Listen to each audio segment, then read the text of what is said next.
Hello, everyone, and welcome to Monster Mondays, where we will be continuing our reading of Dracula. Just a few moments for right now. I'm going to let people know that I'm streaming, and I'll be right back.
All right, about to begin.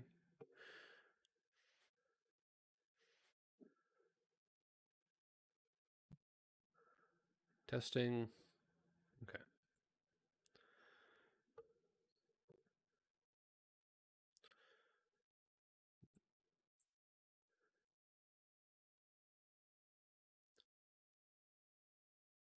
And here we go. Just have to get this on the right full screen. There we go.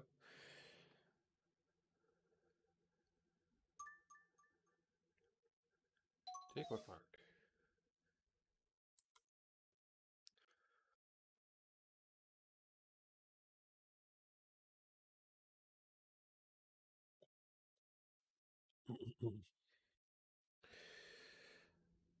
And start the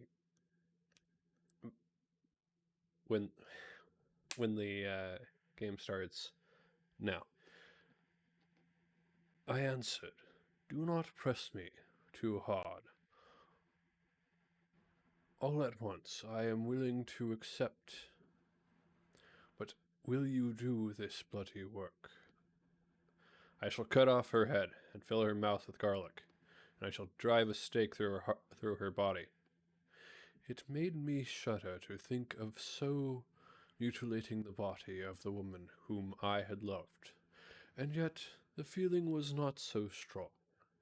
As I had expected, I was, in fact, beginning to shudder at the presence of this being, this undead, as Van Helsing called it. And to loathe it, it is possible that love is all subjective, or all objective. I waited a considerable time for Van Helsing to begin, but he stood as if wrapped in thought.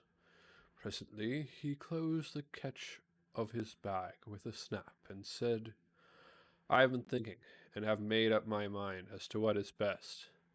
If I did simply follow my inclining, I would do now, at this moment. But what is to be done? But there are other things to follow, and things that are 1,000 times more difficult in that them we do not know. This is simple. She have yet no life taken, though that is of time, and to act now would be to take danger from her forever. But then we may have to want Arthur. And how shall we tell him of this? If you, who saw the wounds of Lucy's throat, and saw the wounds so similar of the child's at the hospital, if you, who saw the coffin empty last night, and full today with a woman who have not changed only to be more rose and more beautiful in a whole week after she die, if you know of this, and know of the white figure last night that brought the child to the churchyard, and yet of your own senses you did not believe, how, then, can I expect Arthur, who know none of these things, to believe? He doubted me when I took him from her kiss, when she was dying. I know he has forgiven me because, in some mistaken idea, I have done things that prevent him say goodbye as he ought. And you may think that in some more mistaken idea, this woman was buried alive, and that in most most mistake of all, we have killed her. We will then argue back that it is we, mistaken ones, that have killed her by our ideas, and so he will be much unhappy always. Yet he never can be sure, and this is the worst of all. And he will sometimes think that he loved was buried alive, and that will paint his dreams with horrors of what she must have suffered.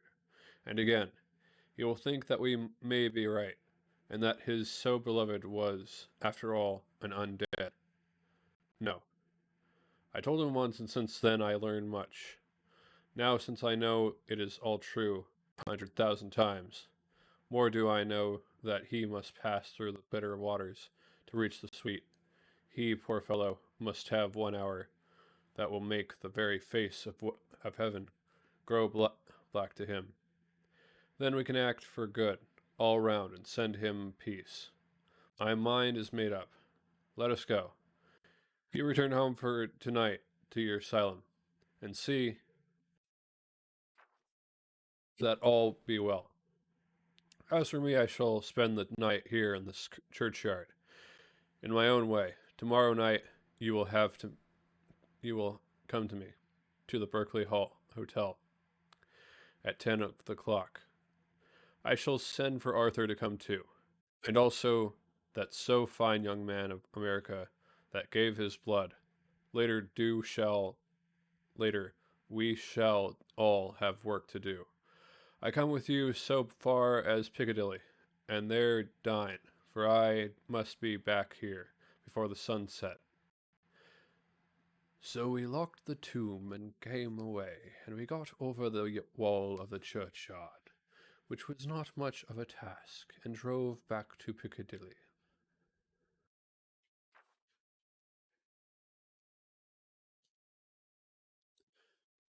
No, left by Van Helsing in his portmanteau. Berkeley Hotel, directed to John Seward, M.D., not delivered. 27th of September. Friend John, I write this in case anything should happen. I go alone to watch in that churchyard. It pleases me that the undead Miss Lucy shall not leave tonight, and so on the morrow night she may be more eager.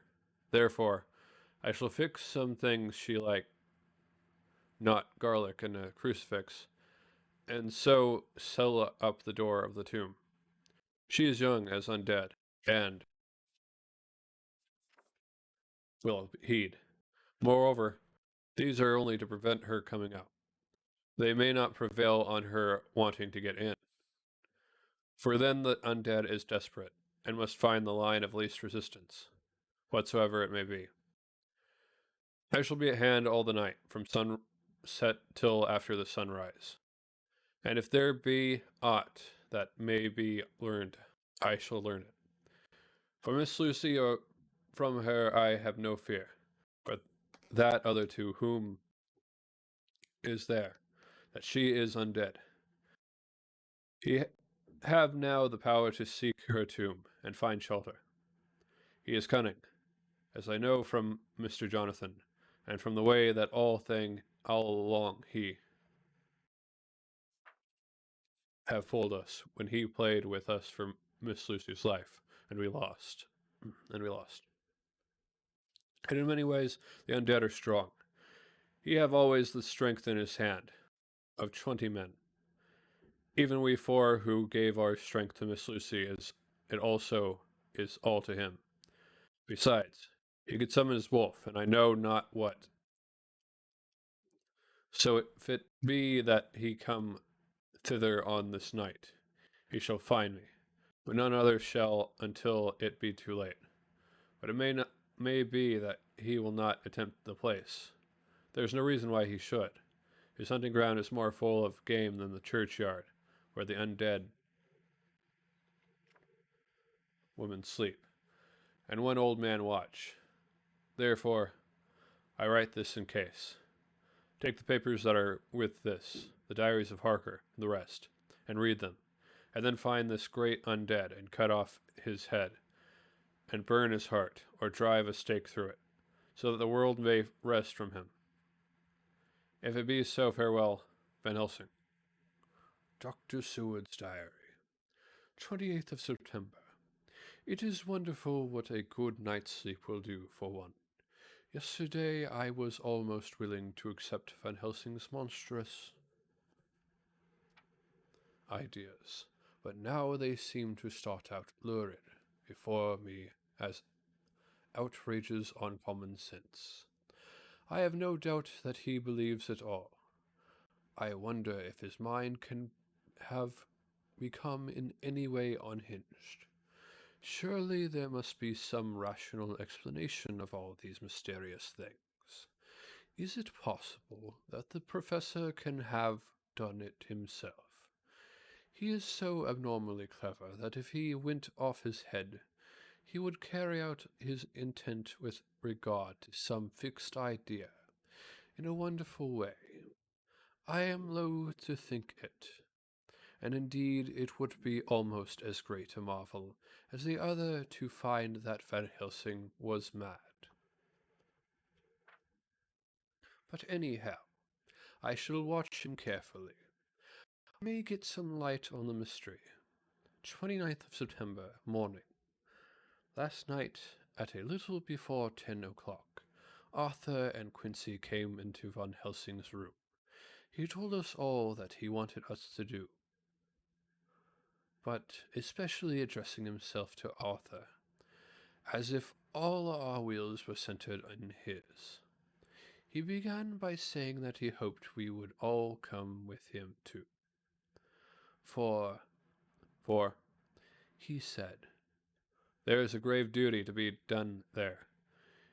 You are doubtless surprised at my letter. This query was directly addressed to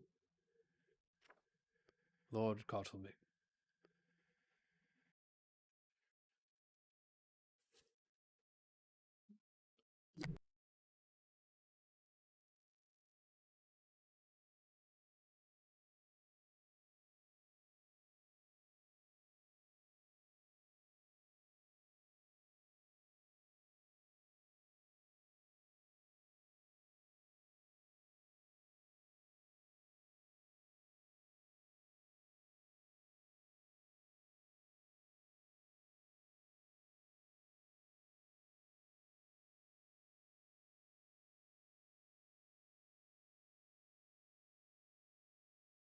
I was. It rather upset me for a bit. There has been so much trouble around my house of late that I could do without any more. I've been curious, too, as to what you mean. Quincy and I had talked it over, but the more we talked, the more puzzled we got. Till now, I can say for myself that I'm about up a tree as to any meaning about anything. Me too, said Quincy Morris laconically. Oh, said the professor. Then you are near the beginning, both of you. Then friend John here, who has to go a long way back before he can even get so far as to begin. It was evident that he recognized my return to my old doubting frame of mind, without my saying a word. Then, turning to the other two, he said with intense gravity, I want your permission to do what I think good this night. It is, I know, much to ask, and when you know what it is I propose to do, you will know, and only then how much. Therefore may I ask that you promise me in the dark, so that afterwards, though you may be angry with me for a time, I must not disguise from myself the possibility that such may be. You shall not blame yourselves for anything. That's frank, anyhow, broke in Quincy. I'll answer for I'll answer for the professor. I don't quite see his drift, but I swear he's honest, and that's good enough for me. I thank you, sir, said Van Helsing proudly. I have done myself the honor of counting you one trusted friend, and such endorsement is dear to me. He held out a hand, which Quincy took. Then Arthur spoke out. Dr. Van Helsing, I don't quite like to buy a pig in a poke, as they say in Scotland, and if it be anything in which my honor as a gentleman or my faith as a Christian is concerned, I cannot make such a promise. You can assure me that what you intend does not violate either of these two, then I give my consent at once. Though for the life of me, I cannot understand what you are driving at. I accept your limitations. I accept your limitations, said Van Helsing. And all I ask of you is that you, if you feel it necessary to condemn any act of mine, you will first consider it well and be satisfied that it does not violate your reservations. Agreed, said Arthur. That is only fair. And now that the poor parlors are over, may I ask what it is we are to do? I want you. I want you to come with me, and to come in secret to the churchyard at Kingston. Arthur's face fell as he said in an amazed sort of way, "Where poor Lucy is buried?" The professor bowed. Arthur went on. And when there, to enter the tomb. Arthur stood up. Professor, are you in earnest? Or is it some monstrous joke? Pardon me, I see that you are in earnest. He sat down again, but I could see that he sat firmly and proudly, as one who is on his dignity. There was silence until he asked again. And when in the tomb, to open the coffin. This is too much, he said, angrily rising again. I'm willing to be patient in all things, they are reasonable. But in this desecration of the grave of one who... He fairly choked with indignation. The professor looked pityingly at him. If I could spare you one pang, my poor friend, he said, God knows I would. But this night our feet must tread in thorny paths, or later. And forever the feet you love must walk in paths of flame. Arthur looked up with set white face and said, Take care, sir, take care. Would it not be well to hear what I have to say? Said Van Helsing. And then you will at least know the limit of my purpose. Shall I go on?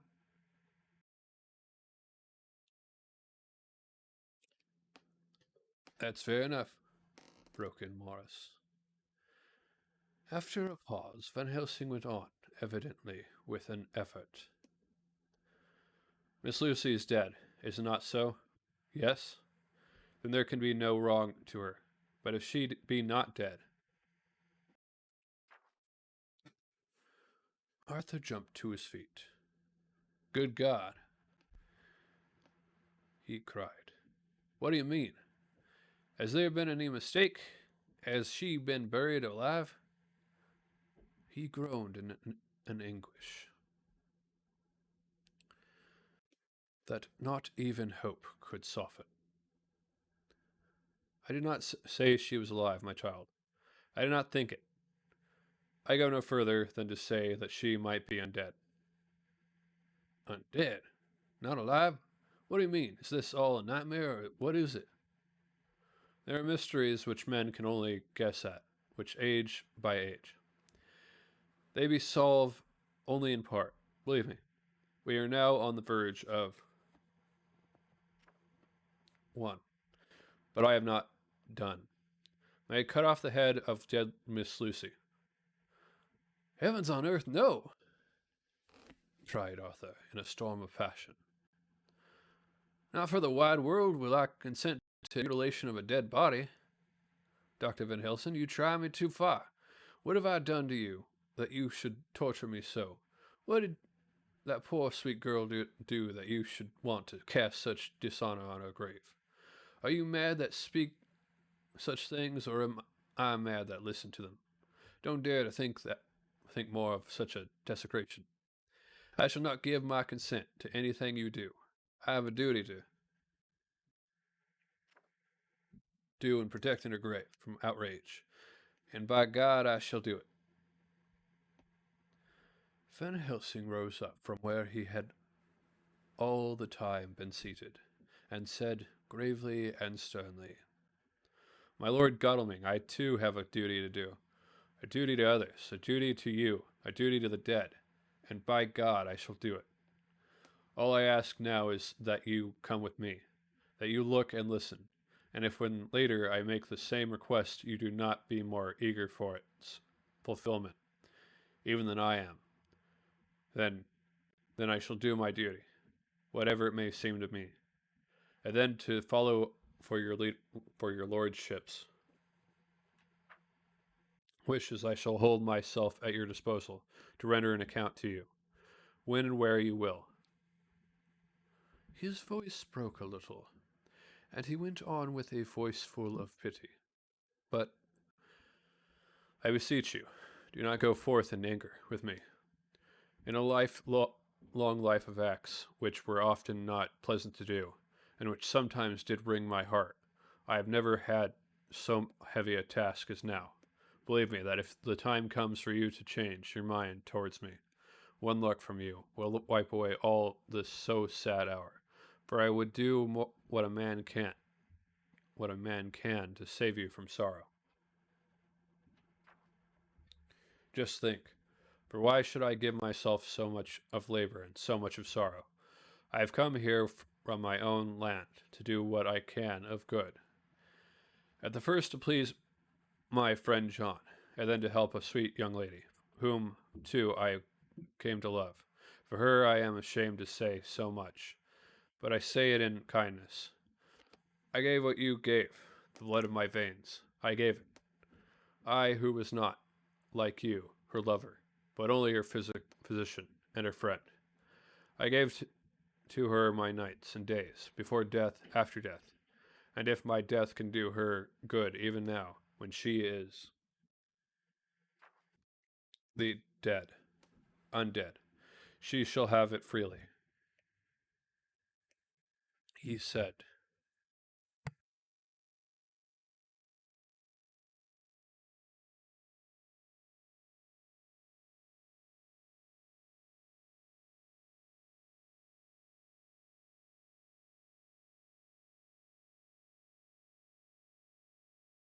he said this with a very grave, sweet pride, and Arthur was much affected by it. He looked at the old man's hand and said in a broken voice, "Oh, it's hard to think of it, and I cannot understand, but at least I shall go with you and wait." Chapter 16. Dr. Seward's Diary continued. It was just a quarter before 12 o'clock when we got into the churchyard, over the low wall. The night was dark with occasional gleams of moonlight between the rents of the heavy clouds. Give me a moment.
Sorry about that.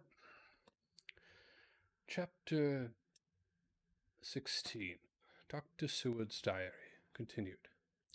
It was just a quarter before 12 o'clock when we got into the churchyard over the low wall. The night was dark, with occasional gleams of moonlight between the rents of the heavy clouds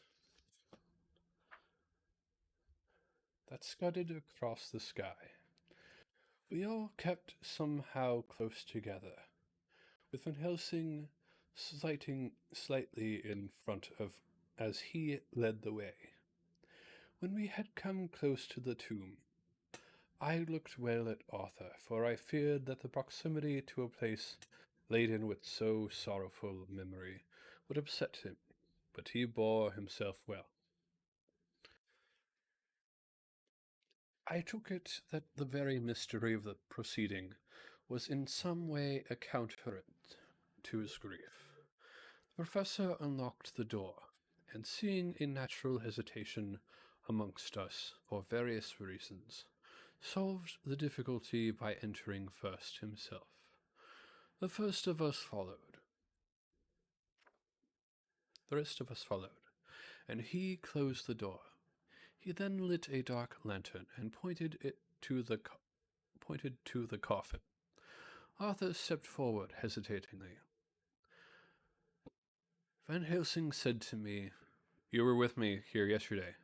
Was the body of Miss Lucy in that coffin?"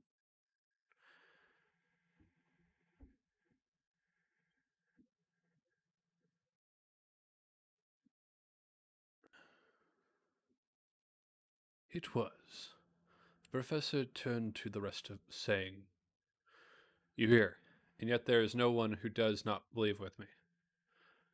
He took his screwdriver and again took off the lid of the coffin.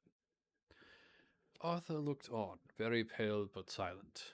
When the lid was removed, he stepped forward. He evidently did not know that there was a leaden coffin, or any other rate, had not thought of it. When he saw the rent in the lead, the blood rushed to his face for an instant, but as quickly fell away again, so that he remained of a ghastly whiteness. He was still silent. Van Helsing forced back the leaden flange, and we all looked in and recoiled. The coffin was empty. For several minutes no one spoke a word. The silence was broken by Quincy Morris. "Professor, I answered for you. Your word is all I want. I wouldn't ask such a thing ordinarily. I wouldn't so dishonor you as to imply a doubt. But this is a mystery that goes beyond any honor or dishonor. Is this your doing? I swear to you by all that I hold sacred that I have not removed nor touched her. What happened was this. 2 nights ago, my friend Seward and I came here, with good purpose. Believe me, I opened that coffin which was then sealed up, and we found it, as now empty. We then waiting, and saw something white come through the trees. The next day we came here in daytime, and she lay there. Did she not, friend John?" "Yes." "That night, we were just in time. One more so small child was missing, and we find it, thank God, unharmed amongst the graves. Yesterday I came here before sundown for at sundown the undead can move. I waited here all the night, till the sun rose, but I saw nothing. It was most probable that it was because I had laid over the clamps of those doors garlic, which the undead cannot bear, and other things which they shun. Last night there was no exodus. So tonight, before the sundown, I took away my garlic and other things. And so it is we find this coffin empty. Bear with me. So far there is much that is strange. Wait you with me outside, unseen and unheard, and things much stranger are yet to be. So, here he shut the dark side of his lantern. Now to the outside. He opened the door and we filed out. we coming last and locking the door behind him. Oh, but it seemed fresh and pure in the night air, after the terror of that vault. How sweet it was to see the clouds race by, and the passing gleams of the moonlight between the scudding clouds, crossing and passing like the gladness and sorrow of a man's life. How sweet it was to breathe the fresh air, and had no taint of death and decay. How humanizing to see the red lightning of the sky, lighting of the sky, beyond the hill, and to hear far away the muffled roar and marks the life of a great city. Each in his own way was solemn and overcome. Arthur was silent and was, I could see, striving to grasp the purpose and the inner meaning of the mystery. I was myself tolerable, patient, and half inclined again to throw aside doubt and to accept Van Helsing's conclusions. Quincy Morris was phlegmatic, in the way of a man who accepts all things, and accepts them in the spirit of cool bravery, with hazard of all he has to stake, not being able to smoke. He cut himself a good-sized plug of tobacco and began to chew. As to Van Helsing, he was employed in a definite way. First he took from his bag a mass of what looked like thin wafer-like biscuits, which was carefully rolled up in a white napkin. Next he took out a double handful of some whitish stuff, like dough or putty. He crumbled the wafer up fine and worked it into the mass between his hands. This he then took, and rolling it into thin strips, began to lay them into the crevices between the door and its setting in the tube. I was somewhat puzzled at this, and being close, asked him what it was that he was doing. Arthur and Quincy drew near also, as they too were curious. He answered, "I am closing the tomb, so that the undead may not enter." And is that stuff you have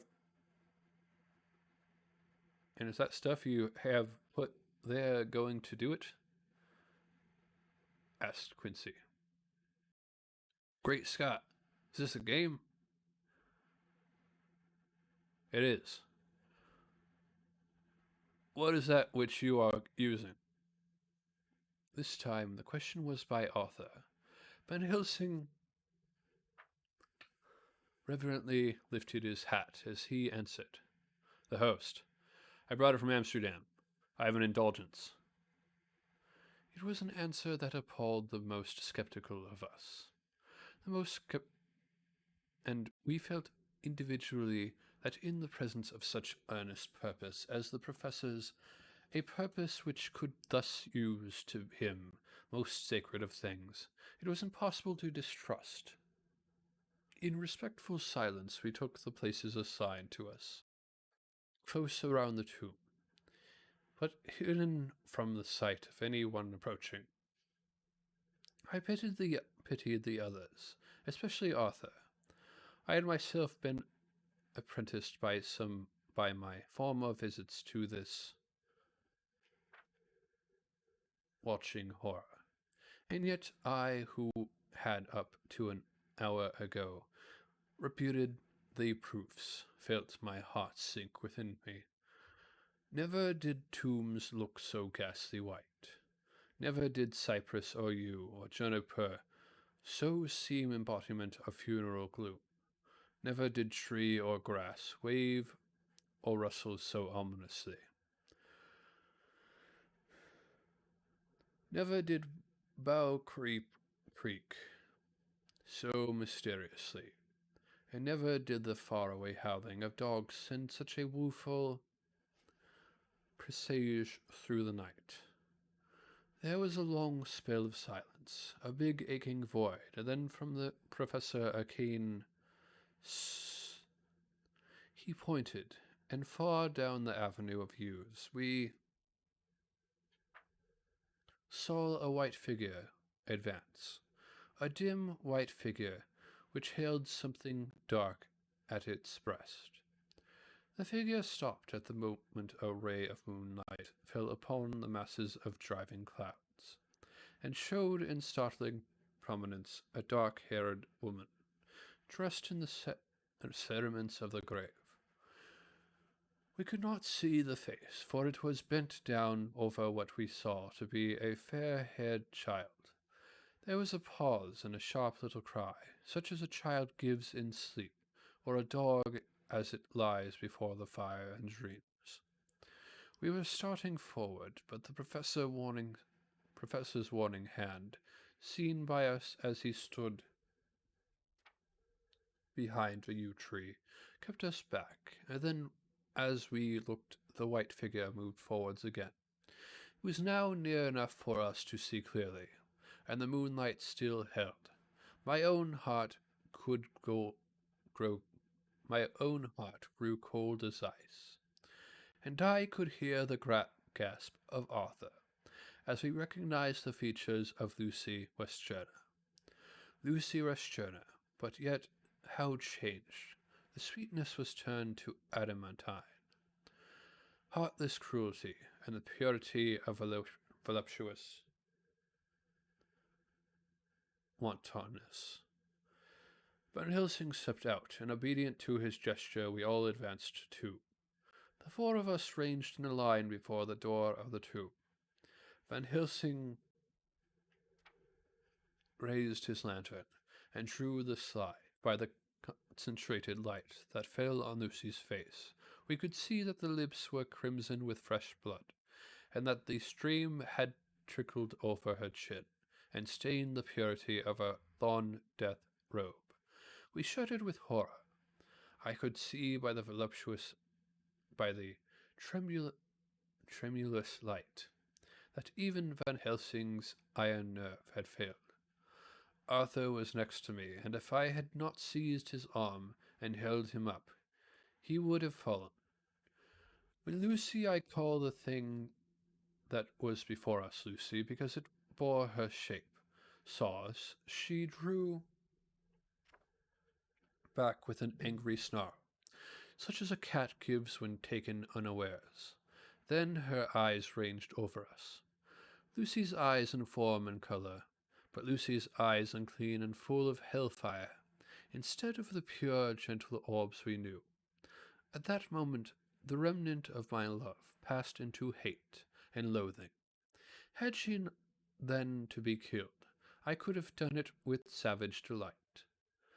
As she looked, her eyes blazed with unholy light, and the face became wreathed with a voluptuous smile. Oh God, how it made me shudder to see it.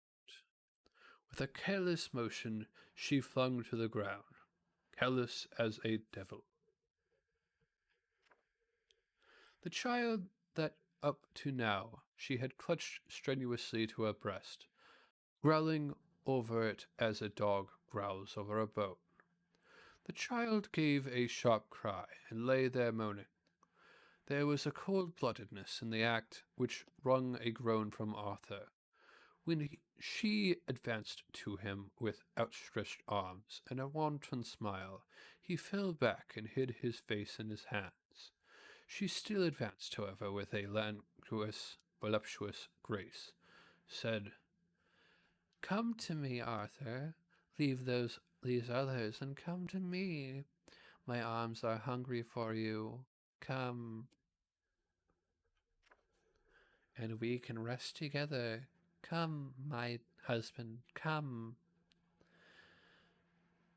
There was something diabolically sweet in her tones, something of the tingling of glass when struck, which rang through the brains, even of us who heard the words addressed to another.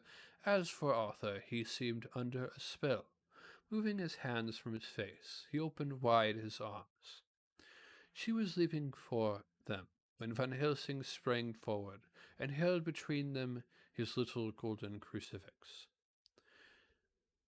She recoiled from it, and with a sudden distorted face, full of rage, dashed past him, as if to enter the tomb.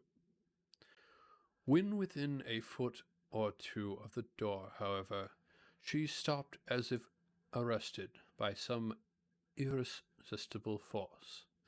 Then she turned, and her face was shown in the clear burst of moonlight, and by the lamp which had now no quiver from Van Helsing's iron nerves.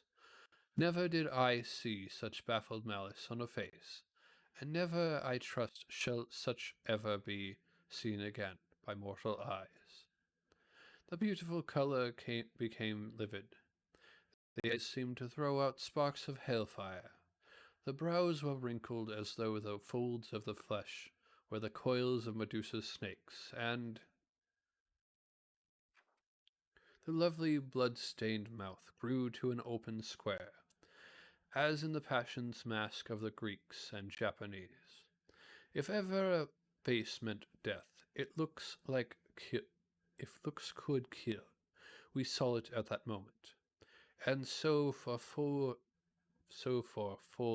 half a minute, which seemed an eternity, she remained between lifted crucifix and the sacred closing of her means of entry.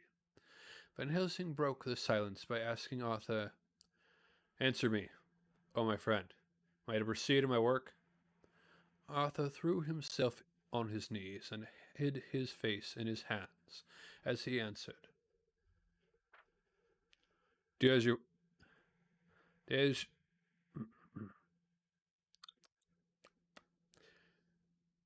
do as you will, friend.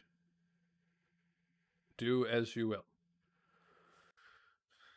There can never be no horror like there can never be no horror like this ever anymore."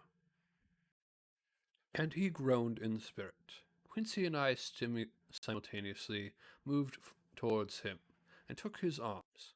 We could hear the click of the closing lantern as Van Helsing held it down.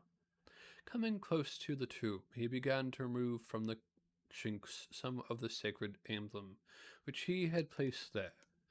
We all looked on it horrified, amazement as we saw it. When he stood back, the woman with a corporeal body as real as that moment, as our own, passed in through the interstice, where scarce a knife blade could have gone. We all felt a glad sense of relief when we saw the professor calmly restoring the strings of putty to the edges of the door. When this was done, he lifted the child and said, "Come now, my friends. We can do no more till tomorrow. There is a funeral at noon, so here we shall all come before long after that. The friends of the dead will all be gone by 2, and when the sexton lock the gate, we shall remain. Then there is more to do, but not like this, of tonight. As for this little one, he is not much harm, and by tomorrow night he shall be well. We shall leave him where the police will find him, as on the other night, and then to home." Coming close to Arthur, he said, "My friend Arthur, you have had sore trial, but after, when you will look back, you will see how it was necessary. You are now in the bitter waters, my child. By this time tomorrow you will, please God, have passed them, and have drunk of the sweet waters. So do not mourn over much. Till then, I shall not ask you to forgive me." Arthur and Quincy came home with me, and we tried to cheer each other on the way. We had left the child in safety, and were tired, so we all slept with more or less reality of sleep. 29th of September, night. A little before 12 o'clock, we three, Arthur, Quincy Morris, and myself, called for the professor. It was odd to notice that by common consent we had all put on black clothes. Arthur wore black, for he was in deep mourning, but the rest of us wore it by instinct. We got to the churchyard by 1:30, and strolled about, keeping out of official observation, so that when the grave diggers had completed their task, and the sexton, under the belief that everyone had gone, had locked the gate, we had the place all to ourselves. Van Helsing, instead of his little black bag, had with him a long leather one, something like a cricketing bag. It was manifestly of fair weight. When we were alone and had heard the last of the footsteps die out up the road, we silently, and as if by ordered intention, followed the professor to the tomb. He unlocked the door, and we entered, closing it behind us. Then he took from his bag the lantern, which he lit, and also two wax candles, which, when lighted, he stuck by melting their own ends on other coffins, so that they might give light sufficient to work by.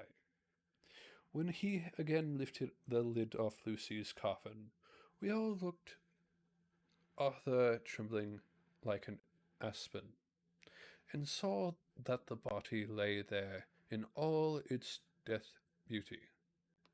But there was no love in my own heart, nothing but loathing for the foul thing, which had taken Lucy's shape without her soul. I could see even Arthur's face grow hard as he looked. Presently he said to Van Helsing, "Is this really Lucy's body, or only a demon in her shape?" "It is her body, and yet not it. But wait a while, and you shall see her as she was and is." She seemed like a nightmare of Lucy as she lay there, the pointed teeth, the blood-stained voluptuous mouth, which it made one shudder to see, the whole carnal and unspiritual appearance seeming like a devilish mockery of Lucy's sweet purity. Van Helsing, with his usual methodicalness, began taking the various contents from his bag and placing them ready for use. First he took out a soldering iron and some plumbing solder, and then a small oil lamp, which gave out, when lit in a corner of the tomb, gas which burned out fierce heat with a blue flame. Then, by operating knives, which he placed to hand, and last a round wooden stake, some 2.5 or 3 inches thick, and about 3 feet long. One end of it was hardened by charring in the fire, and was sharpened to a fine point. With this stake came a heavy hammer, such as in households is used in the coal cellar for breaking the lumps. To me, a doctor's preparations for work or any kind are stimulating and bracing, but the effect of these things on both Arthur and Quincy was to cause them a sort of consultation. They both, however, kept their courage and remained silent and quiet. When all was ready, Van Helsing said, "Before we do anything, let me tell you this. It is out of the lore and experience of the ancients and all of those who have studied the power of the undead. When they become such, there comes with the change of the curse of immortality. They cannot die, but must go on age after age, adding a new victim and multiplying the evils of the world. For all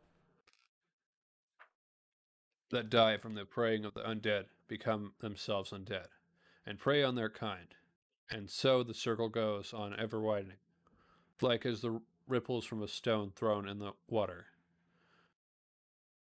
Friend Arthur, if you had met that kiss which you know of before poor Lucy died, or again last night, when you opened your arms to her, you would, in time, when you had died, have become Nosferatu." as they call it in Eastern Europe, and would all time make more of those undeads, that so have filled us with horror. The career of this so unhappy dear lady is but just begun. Those children whose blood she suck are not as yet so much the worse. But if she live on, undead more and more, they lose their blood, and by her power over them, they come to her. And so she draw their blood with that so wicked mouth. What if she die in that? But if she die in truth, then all cease. The tiny wounds of the throats disappear, and they go back to their plays unknowing, ever to what has been. But of the most blessed of all, when this now undead be made to rest as true dead, and the soul of the poor lady whom we love shall again be free, instead of working wickedness by night and growing more debased in the assimilation of it. By day she shall take her place with the other angels, so that, my friend, it will be a blessed hand for her that shall strike the blow that sets her free. To this I am willing, but is there none amongst us who has a better right? Will it be no joy to think of hereafter in the silence of the night, when sleep is not? It was my hand that sent her to the stars. It was the hand of him that loved her best, the hand that of all she would herself have chosen. Had it been to her to choose, tell me if there be such a one amongst us. We all looked at Arthur. He saw too what we all did. The infinite kindness which suggested that his should be the hand which would restore Lucy to us, as a holy and not an unholy memory. He stepped forward and said bravely, though his hand trembled, and his face was as pale as snow, "My dear friend, from the bottom of my broken heart, I thank you. Tell me what I am to do, and I shall not falter."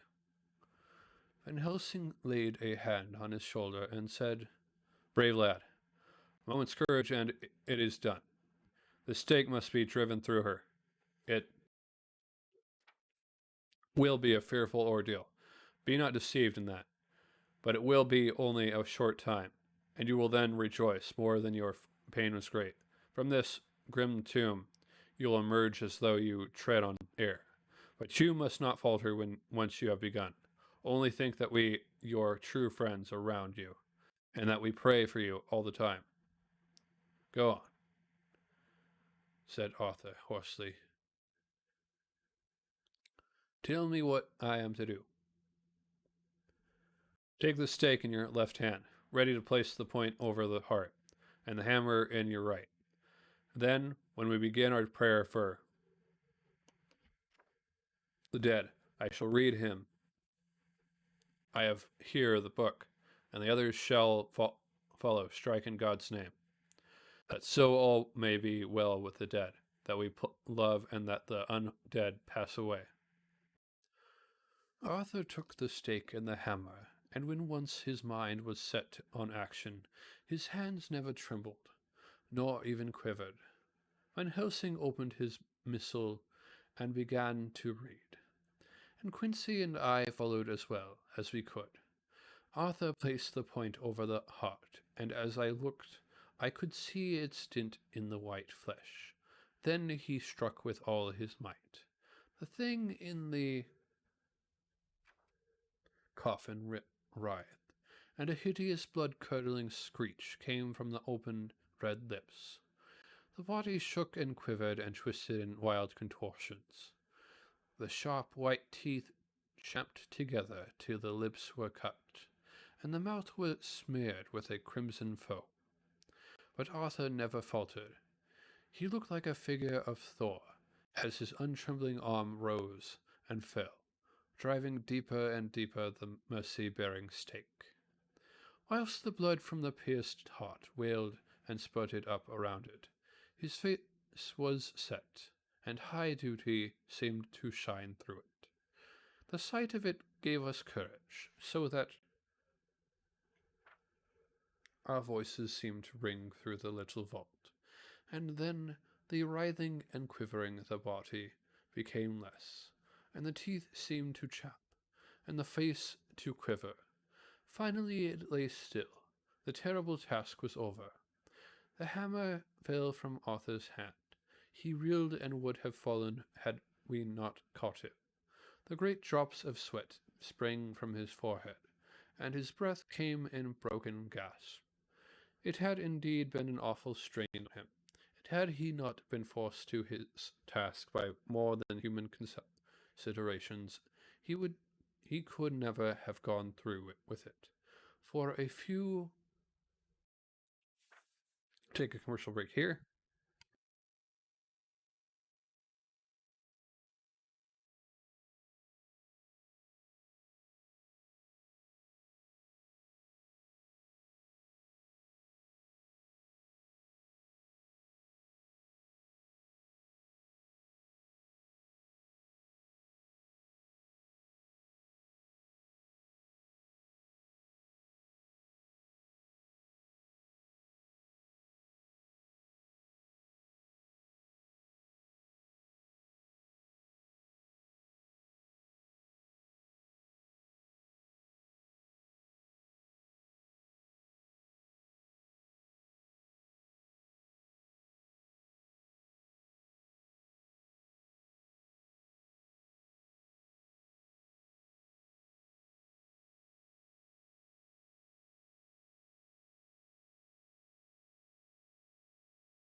Minutes.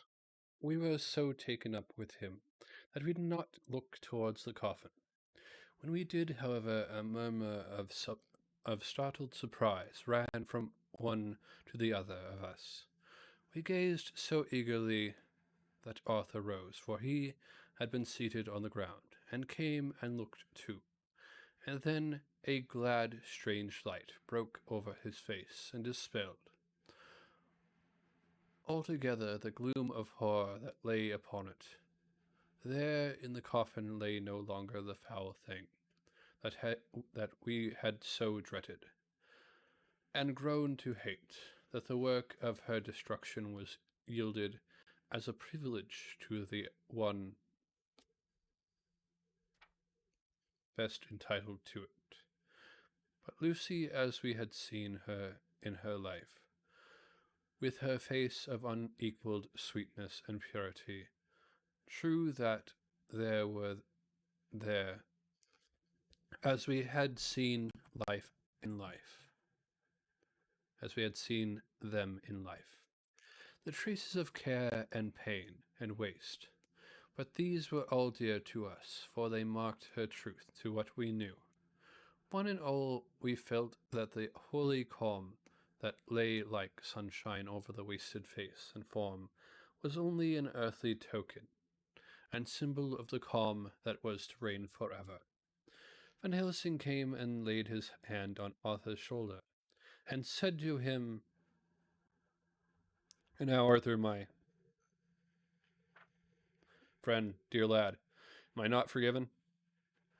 The reaction of the terrible strain came as he took the old man's hand in his, and raising it to his lips, pressed it and said, "Forgiven. God bless you, that you have given my dear one her soul again, and me peace." He put his hand on the professor's shoulder, and laying his head on his breast, cried for a while silently, whilst we stood unmoving. When he raised his head, Van Helsing said to him, "And now, my child, you may kiss her. Kiss her dead lips, if you will, as she would have you to, if for her to choose. For she is not a grinning devil now. Not any more. A foul thing for all eternity. No longer she is the devil's undead. She is God's true dead, whose soul is with her. The soul is with him." Arthur bent and kissed her, and then we sent him and Quincy out to the tomb. The professor and I saw the top off the stake, leaving the point of it in the body. Then we cut off the head and filled the mouth with garlic. We soldered up the leaden coffin, screwed on the coffin lid, and gathering up our belongings, came away. When the professor locked the door, he gave the key to Arthur. Outside the air was sweet, the sun shone, and the birds sang.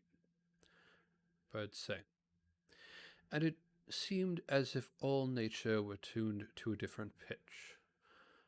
There was gladness and mirth and peace everywhere, for we were at rest ourselves on one account, and we were glad, though it was with a tempered joy.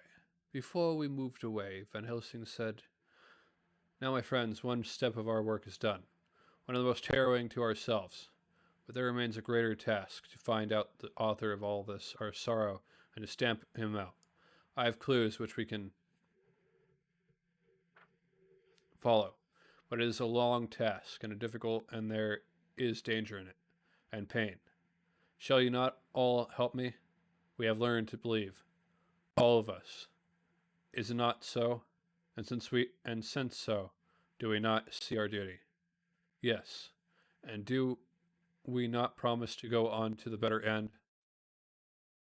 Each in turn took his hand, and the promise was made. Then said the professor as we moved off, "2 nights hence you shall meet with me, and dine together at 7 o'clock with friend John. I shall entreat 2 others, 2 that you know not as yet, and I shall be ready to all our work, show, and our plans unfold. Friend John, you come with me home, for I have much to consult about. And you can help me. Tonight I leave for Amsterdam, but shall return tomorrow night, and then begin our great quest. But first I shall have much to say, so that you may know what is to do and to dread. Then our promise shall be made to each other anew, for there is a terrible task before us, and once our feet are on the plowshare, we must not draw back.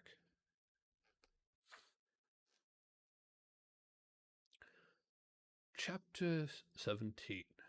Dr. Seward's Diary. Continued.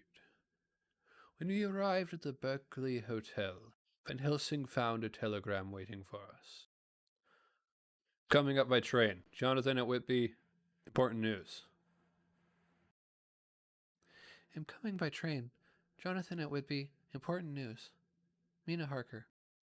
Professor was delighted. Ah, that wonderful Madame Mina, he said. Pearl among women. She arrive, but I cannot stay. She must go to your house, friend John. You must meet her at the station. Telegraph her en route, so that she may be prepared. When the wire was dispatched, he had a cup of tea. Over it he told me of a diary kept by Jonathan Harker when abroad and gave me a typewritten copy of it, as also of Miss Harker's diary at Whitby. Take these, he said, and study them well. When I have returned, you will be master of all the facts, and we can then better enter on our inquisition. Keep them safe, for there is in them much of treasure. You'll need all your faith, even you who have had such an experience as that of today. What is here told? He laid his hand heavily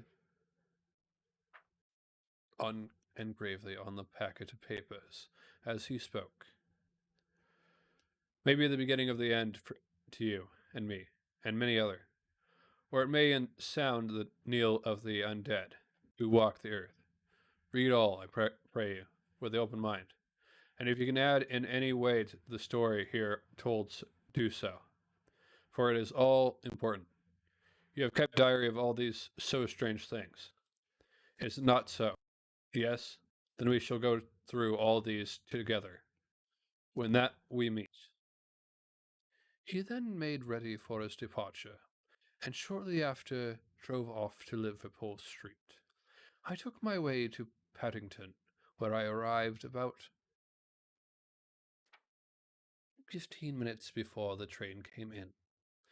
The crowd melted away after the bustling fashion common to an arrival platforms, and I was beginning to feel uneasy, lest I might miss my guest, when a sweet-faced, dainty-looking girl stepped up to me and said, after a quick glance, "Dr. Seward, is it not?" "And you are Miss Harker," I answered at once, whereupon she held out her hand. "I knew you from the description of poor dear Lucy, but—" She stopped suddenly, and a quick blush overspread her face, the blush that rose to my own cheeks somehow, set us both at ease, for it was a tacit answer to her own. I got her luggage, which included a typewriter, and we took the Underground to Frenchurch Street. After I had sent a wire to my housekeeper to have a sitting room and bedroom prepared at once for Miss Harker, in due time we arrived. She knew, of course, that the place was a lunatic asylum, but I could see that she was unable to repress a shudder when we entered. She told me that if she might, she would come presently to my study, as she had much to say. So here I am finishing my entry in my phonograph diary, whilst I await her. As yet I have not had the chance of looking at the papers which Van Helsing left with me, though they lie open before me. I must get her interested in something, so that I may have an opportunity of reading them. She does not know how precious time is, or what a task we have in hand. I must be careful not to frighten her. Here she is. Mina Marker's Journal, 29th of September. After I had tidied myself, I went down to Dr. Seward's study at the door. I paused a moment, for I thought I heard him talking with someone, as however he had pressed me to the quick. I knocked at the door, and on his calling out, "Come in," I entered. To my intense surprise, there was no one with him. He was quite alone, and on the table opposite him was what I knew at once from the description to be a phonograph. I had never seen one, and was much interested. I hope I did not keep you waiting.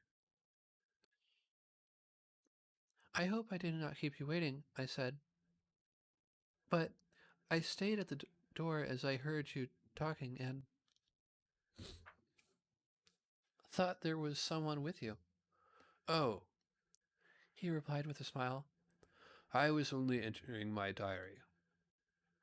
Your diary? I asked him in surprise. Yes, He answered. I keep it in this. As he spoke, he laid his hand on the phonograph. I felt quite excited over it and blurted out, "Why, this beats even shorthand.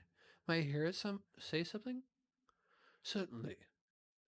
He replied with electricity and stood up to put it in train for speaking.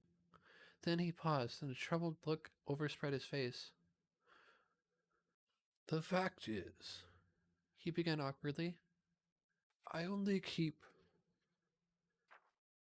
my diary in it. And as it is almost entirely, about my cases, it may be awkward. That is, I mean.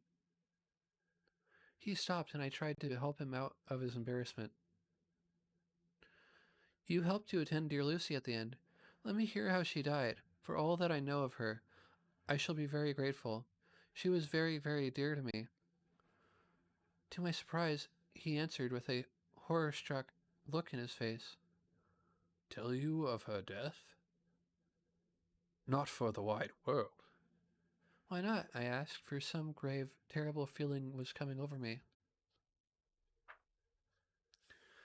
Again he paused, and I could see what he was trying to invent an excuse. At length he stammered out, You see, I do not know how to pick out any particular part of the diary.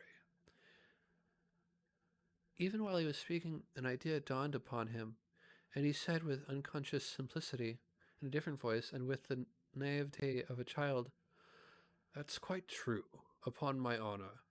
Honest Indian. I could not but smile, at which he grimaced. I gave myself away that time, He said, but do you know that although I have kept the diary for months past, it never once struck me how I was going to find any particular part of it, in case I wanted to look it up. By this time my mind was made up that the diary of a doctor who attended Lucy might have something to add to the sum of our knowledge of that terrible being, and I said boldly, "Then, Dr. Seward, you had better let me copy it out for you on my typewriter." He grew to a positively deathly pallor, and as he said, No, no, no. For all the world, I wouldn't let you know that terrible story. Then it was terrible. My intuition was right. For a moment I thought, and as my eyes ranged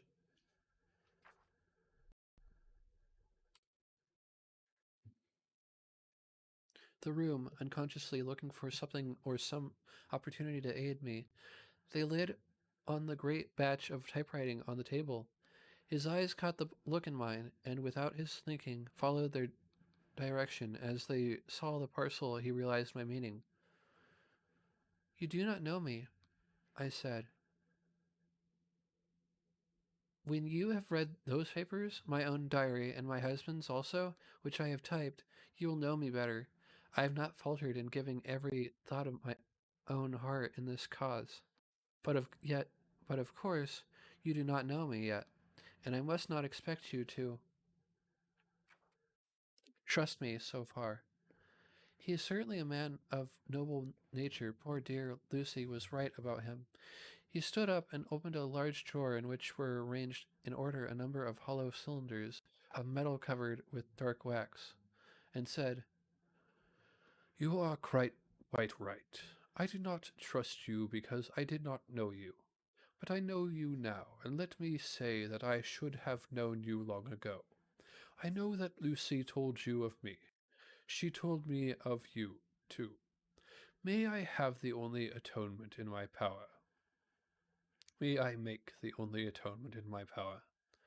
Take the cylinder, and hear them. The first half dozen of them are personal to me, and they will not horrify you.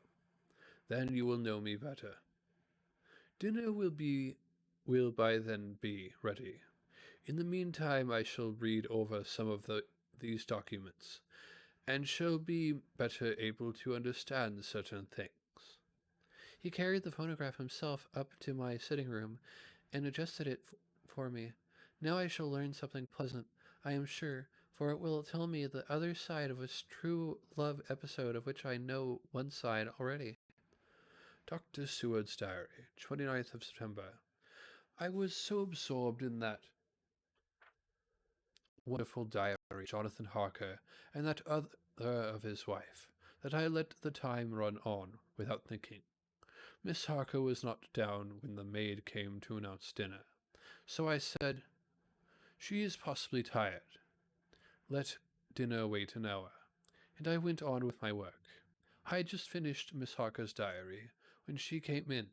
She looked sweetly pretty, but very sad, and her eyes were flushed with crying. This somehow moved me much of late. I have had cause for tears, God knows. But the relief of them was denied me, and now the sight of those sweet eyes, brightened with recent tears, went straight to my heart. So I said as gently as I could, "I greatly fear I have distressed you." "Oh no, not distressed me," she replied. "But I have been more touched than I can say by your grief. That is a wonderful machine, but it is cruelly made. It told me, in its very tones, the anguish of your heart. It was like a soul crying out to Almighty God. No one must hear them spoken ever again.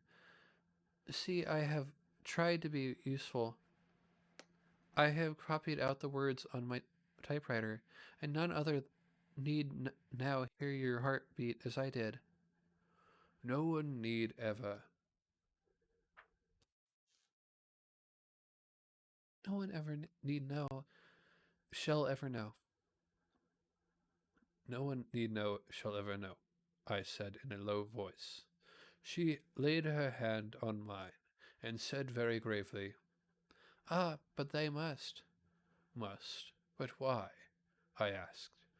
"Because it is a part of the terrible story, a part of poor dear Lucy's death and all that led to it. Because in the struggle which we have before us to rid the earth of this terrible monster, we must have all the knowledge and all the help which we can get. I think that the cylinders which you gave me contained more than you intended me to know, but I can see that there are in your record many lights to this dark mystery. You will let me help until you will let me help, will you not? I know all up to a certain point, and I see already, though your diary only took me to 7 September, how poor Lucy was beset, and how her terrible doom was being wrought out. Jonathan and I have been working day and night since Professor Van Helsing saw us. He has gone to Whitby to get more information, and he will be here tomorrow to help us. We need no secrets amongst us. Working together and with absolute trust, we can surely be stronger than if some of us were in the dark. She looked at me so appealingly, and at the same time manifested such courage and resolution in her bearing that I gave in at once to her wishes. You shall, I said, do as you like in the matter. God forgive me if I do wrong. There are terrible things yet to learn of. But if you have so far travelled on the road to poor Lucy's death, you will not be content, I know, to remain in the dark. Nay, the very end, may give you a gleam of peace. Come, there is dinner. You must keep one another strong for what is before us. We have a cruel and dreadful task. When you have eaten, you shall learn the rest, and I shall answer any questions you ask. If there be anything which you do not understand, though it was apparent to us who were present. Mina Harker's Journal, 29th of September. After dinner, I came with Dr. Seward to his study. He brought back the phonograph from my room, and I took my typewriter. He placed me in a comfortable chair and arranged the phonograph so that I could touch it without getting up, and showed me how to stop it in case I should want to pause. Then he very thoughtfully took a chair with his back to me, so that I might be as free as possible, and began to read. I put the forked metal to my ears and listened. When the terrible story of Lucy's death and all that followed was done, I lay back in my chair, powerless. Fortunately, I am not of a dainty disposition. When Dr. Seward saw me, he jumped up with a horrified exclamation, and hurriedly, taking a case bottle from a cupboard, gave me some brandy, which in a few minutes somewhat restored me. My brain was all in a whirl, and only that there came through all the multitude of horrors the holy ray of light that my dear, dear Lucy was at last at peace. I do not think I could have borne it without making a scene. It is all so wild and mysterious and strange that if I had not known Jonathan's experience in Transylvania, I could not have believed. As it was, I didn't know what to believe, and so got out of my difficulty by attending to something else. I took the cover off my typewriter and said to Dr. Seward, "Let me write this all out now. We must be ready for Dr. Van Helsing when he comes. I have sent a telegram to Jonathan to come on here when he arrives in London from Whitby. In this matter, dates are everything, and I think that if we get all our material ready and have every item put in chronological order, we shall have done much. You tell me that Lord Godalming and Mr. Morris are coming too. Let us be able to tell them when they come." He accordingly set the phonograph at a slow pace, and I began to type right from the beginning of the seventh cylinder. I used manifold, and so took 3 copies of the diary, just as I had done with all the rest. It was late when I got through, but Dr. Seward went about his work of going his round of the patients. When he had finished, he came back and sat near me, reading, so that I did not feel too lonely whilst I worked. How good and thoughtful he is. The world seems full of good men, even if there are monsters in it. Before I left him, I remembered what Jonathan put in his diary of the professor's perturbation at reading something in an evening paper at the station at Exeter. So, seeing that Dr. Seward keeps his newspapers, I borrowed the files of the Westminster Gazette and the Pall Mall Gazette and took them to my room. I remember how much the Daily Graph and the Whitby Gazette, of which I had made cuttings, helped us to understand the terrible events at Whitby when Count Dracula landed. So I shall look through the evening papers since then, and perhaps I shall get some new light. I am not sleepy, and the work will help to keep me quiet. Dr. Seward's Diary. 30th of September. Mr. Harker arrived at 9 o'clock. He had got his wife's wire just before starting. He is uncommonly clever, if one can judge from his face, and full of energy, if his journal be true, and judging by one's own wonderful experiences, it must be. He is also a man of great nerve. That going down to the vault a second time was a remarkable piece of daring. After reading his account of it, I was prepared to meet a good specimen of manhood, but hardly the quiet, business-like gentleman who came here today. Later, after lunch, Harker and his wife went back to their own room, and as I passed a while ago, I heard the click of the typewriter. They are hard at it. Miss Harker says that they are knitting together in chronological order. Every scrap of evidence they have, Harker has got the letters between the consignge of the boxes at Whitby and the carrier in London, who took charge of them. He is now reading his wife's typescript of my diary. I wonder what they make out of it.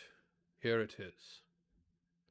Strange that it never struck me that the very next house might be the Count's hiding place. Goodness knows that we had enough clues from the conduct of the patient Brenfield.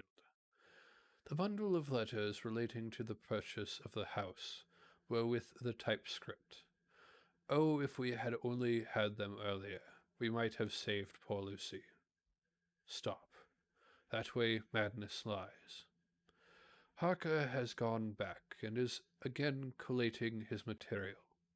He says that by dinner time they will be able to show a whole connected narrative. He thinks that in the meantime I should see Renfield, as hitherto he has been a sort of index to the coming and going of the Count. I hardly see this yet, but when I get at the dates I suppose I shall. What a good thing that Miss Harker put my cylinders into type. We never could have found the dates otherwise. I found Redfield sitting placidly in his room, with his hands folded, smiling benignly. At the moment he seemed as sane as any one I ever saw. I sat down and talked with him on a lot of subjects, all of which he treated naturally. He then, of his own accord, spoke of going home, a subject he has never mentioned to my knowledge. During his sojourn here, in fact, he spoke quite confidently of getting his discharge at once. I believe that had I not had the chat with Harker and read the letters and the dates of his outburst, I should have been prepared to sign for him after a brief time of observation. As it is, I am darkly suspicious all those outbreaks were in some way linked with the proximity of the Count. What then does this absolute content mean? Can it be that his instinct is satisfied as to the vampire's ultimate triumph? Stay. He is himself Pseuphophagus. And in his wild ravings outside the chapel door of the deserted house, he always spoke of Master.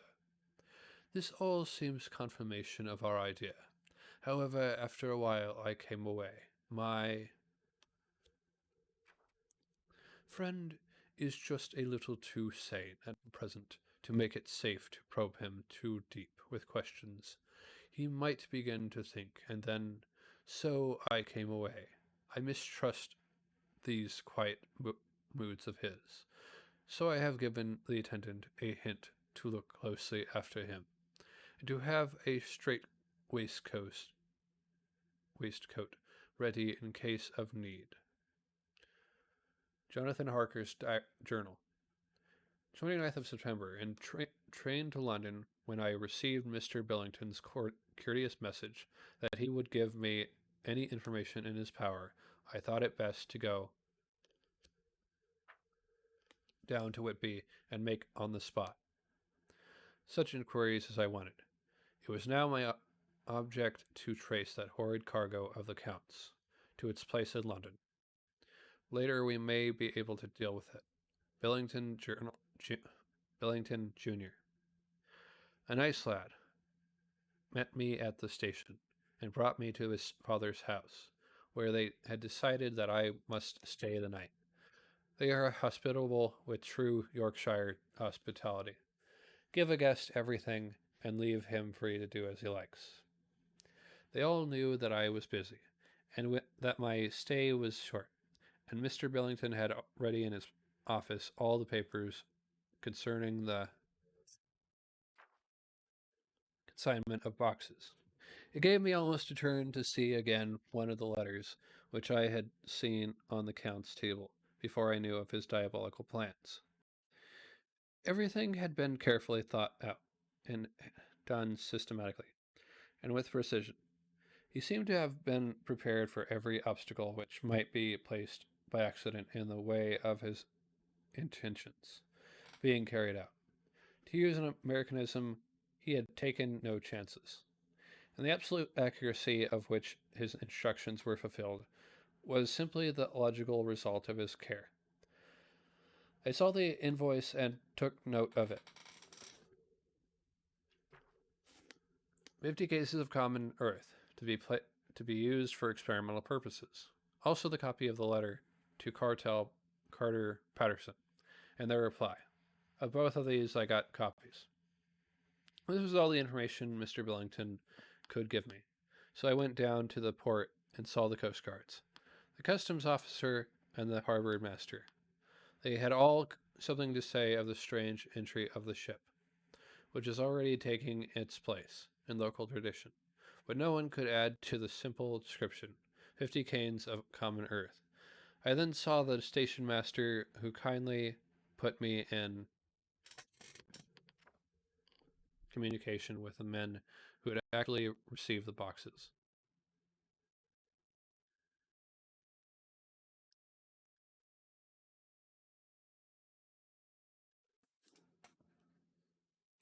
Their tally was exact with the list, and they had nothing to add except that the boxes were main and mortal heavy, and that shifting them was dry work. One of them added that it was hard lines, that there wasn't any gentleman, such like as yourself, squire, to show some sort of appreciation to their efforts in a liquid form. Another put in a writer that the thirst that then generated was such that even the time which had elapsed had not completely allayed it. Needless to add, I took care before leaving to Rift, for ever and adequately, this source of reproach. 30th of September. The station master was good enough to give me a line to his old companion, the station master at King's Cross, so that when I arrived there in the morning, I was able to ask him about the arrival of the boxes. He, too, put me at once in communication with the proper officials, and I saw that their tally was correct with the original invoice. The opportunities of acquiring an abnormal thirst had been here limited. A noble use of them had, however, been made, and again I was compelled to deal with the result in an post post facto manner. From thence I went on to Carter Patterson's central office, where I met with the utmost courtesy. They looked up the transaction in their day book and letter book, and at once telephoned to their King's Cross office for more details. By good fortune, the men who did the teaming were waiting for them for work, and the official at once sent them over, sending also by one of them the way bill and all the papers connected. With the delivery of the boxes at Carfax here again, I found the tally agreeing exactly. The carrier's men were able to supplement the paucity of the written words. With a few details, these were, I shortly found, connected almost solely with the dusty nature of the job, and of the consequent thirst engendered in the operators. On my affording an opportunity, though the medium of the currency of the realm of the allying, at a later period, this beneficial evil, one of the men remarked, "That air Gauss governor in the rummiest I ever was in, blind, but it ain't been touched since 100 years. There was dust that thick in the place that you might have slept on it without earn of your bones. And the place was that neglected that you might have smelled old Jerusalem in it. But the old chapel that took the psych that did. Me and my mate, we thorst we would never get out quickly enough. Lor, I wouldn't take less nor a quid a moment to stay there arter dark. Having been in the house, I could well believe him, but if he knew what I know, he would, I think, have raised his terms. Of one thing I am now satisfied, that all the boxes which arrived at Whitby from Varma in the Demeter were safely deposited in the old chapel of Carfax. There should be 50 of them there, unless any have since been removed. As from Dr. Seward's diary, I fear I shall try to see the carter who took away the boxes from Carfax when Renfield attacked them. By following up this clue, we may learn a good deal. Later, Mina and I have worked all day, and we have put all the papers into order. Mina Harker's journal, 30th of September. I am so glad that I hardly know how to contain myself. It is, I suppose, the reaction from the haunting fear which I have had, that this terrible affair and the reopening of his old wound might act detrimentally on John. I saw him leave for Whitby with as brave a face as I could, but I was sick with apprehension. The effort has, however, done him good. He was never so resolute, never so strong, never so full of volcanic energy as at present. It is just as that dear good Professor Van Helsing said. He is true grit, and he improves under strain that would kill a weaker nature. He came back full of life and hope and determination.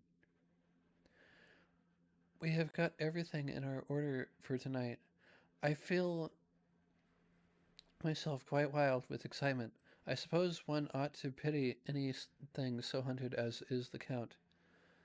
That it's just it. That thing is not human, not even beast. To read Dr. Seward's account of poor Lucy's death and what followed is enough to dry up the springs of pity in one's heart. Later, Lord Godalming and Mr. Morris arrived earlier than we expected. Dr. Seward was out on business and had taken Jonathan with him, so I had to see them. It was to me a painful meeting, for it brought back all poor dear Lucy's hopes of only a few months ago. Of course, they had heard Lucy speak of me, and it seemed that Dr. Van Helsing, too, has been quite blowing my trumpet. As Mr. Morris expressed it, poor fellows, neither of them is aware that I know all about the proposals they made to Lucy. They did not quite know what to say or do, as they were ignorant of the amount of my knowledge, so they had to keep on neutral subjects. However, I thought the matter over and came to the conclusion that the best thing I could do would be to post them in affairs right up to date. I knew from Dr. Seward's diary that they had been at Lucy's death, her real death, and that I need not fear to betray any secret before the time. So I told them, as well as I could, that I had read all the papers and diaries, that my husband and I, having typewritten them, had just finished putting them in order. I gave them each a copy to read in the library. When Lord Godalming got his and turned it over, "It does make a pretty good pile," he said. "Did you write all this, Miss Harker?"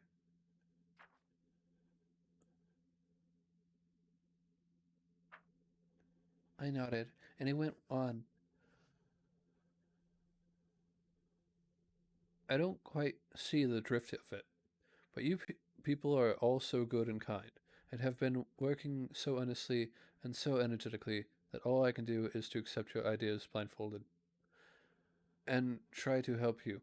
I have had one lesson already in accepting facts that should make a man humble to the last hours of his life. Besides, I know you love my poor Lucy."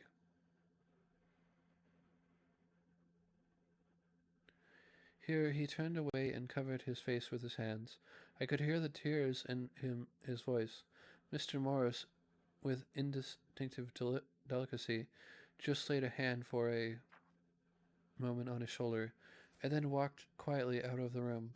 I suppose there is something in woman's nature that makes a man free to break down before her and express his feelings on the tender or emotional side without feeling it derogatorily to his manhood. For when Lord Godalming found himself alone with me, he sat down on the sofa and gave way utterly and openly. I sat down beside him and took his hand. I hope he didn't think it forward of me, and that if he ever thinks of it afterwards, he never will have such a thought. That I wrong him, I know he never will. He is too true a gentleman. I said to him, for I could see that his heart was breaking, "I love dear Lucy, and I know what she was to you, and what you were to her. She and I were like sisters, and now she is gone. Will you not just will you not let me be like a sister to you in your trouble? I know what sorrows you have had, though I cannot measure the depth of them. If sympathy and pity can help in your affliction, won't you let me be of some little service for Lucy's sake?"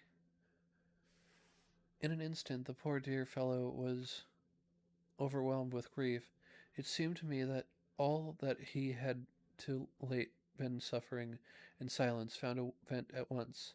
He grew quite hysterical, and raising his open hands, beat his palms together in a perfect agony of grief. He stood up and then sat down again, and the tears rained down his cheeks. I felt as I felt an infinite pity for him, and opened my arms unthinkingly. With a sob, he laid his head on my shoulder and cried like a wearied child, whilst he shook with emotion. We women have something of the mother in us that makes us rise above smaller matters when the mother spirit is invoking. I felt that this big sorrowing man's head resting on me, as though it were that of the baby that some day may lie on my bosom, and I stroked his hair as though he were my own child. I never thought at the time how strange it all was. After a little bit of his sobs ceased, and he raised himself with an apology, though he made no disguise of his emotion. He told me that for days and nights past, weary days and sleepless nights, he had been unable to speak with anyone, as a man must speak in his time of sorrow. There was no woman whose sympathy could be given to him, or with whom, owing to the terrible circumstance with which his sorrow was surrounded, he could speak freely. "I know how I suffered," he said, as he dried his eyes, "but I do not know even yet, and none other can ever know, how much your sweet sympathy has been to me today. I shall know better in time, and believe me that though I am not ungrateful now, my gratitude will grow with my understanding. You will let me be like a brother, will you not?" For all our lives. For dear Lucy's sake. For dear Lucy's sake, I said as we clasped hands. Ay, and for your own sake, he said. For if a man's self-esteem and gratitude are ever worth the winning, you have won mine today. If ever the future should bring to you a time when you need a man's help, believe me, you will not call in vain. God grant that no such time may ever come to you to break the sunshine of your life. But if it should ever come, promise me that you will let me know. he was so earnest, and his sorrow was so fresh, that I felt it would comfort him, so I said, I promise. As I came along the corridor, I saw Mr. Morris looking out of a window. He turned as he heard my footsteps. How is Art? He said. Then, noticing my red eyes, he went on. Ah, I see you have been comforting him, poor old fellow. He needs it. No one but a woman can help a man when he is in trouble of the heart, and he had no one to comfort him. He bore his own trouble so bravely that my heart bled for him. I saw the manuscript in his hand, and I knew that when he read it, he would realize how much I knew. So I said to him, I wish I could comfort all who suffer from the heart. Will you let me be your friend, and will you come to me for comfort if you need it? You will know later on why I speak. He saw that I was in earnest, and stooping took my hand, and raising it to his lips, kissed it. It seemed but poor comfort to so brave and unselfish a soul, and impulsively I bent over and kissed him. The tears rose in his eyes, and there was a moment choking in his throat. He said quite calmly, Little girl, you will never regret that true-hearted kindness you so long as you ever live. Then he went into the study to his friend. Little girl, the very words he had used to Lucy. And oh, but he proved himself a friend. Chapter 18.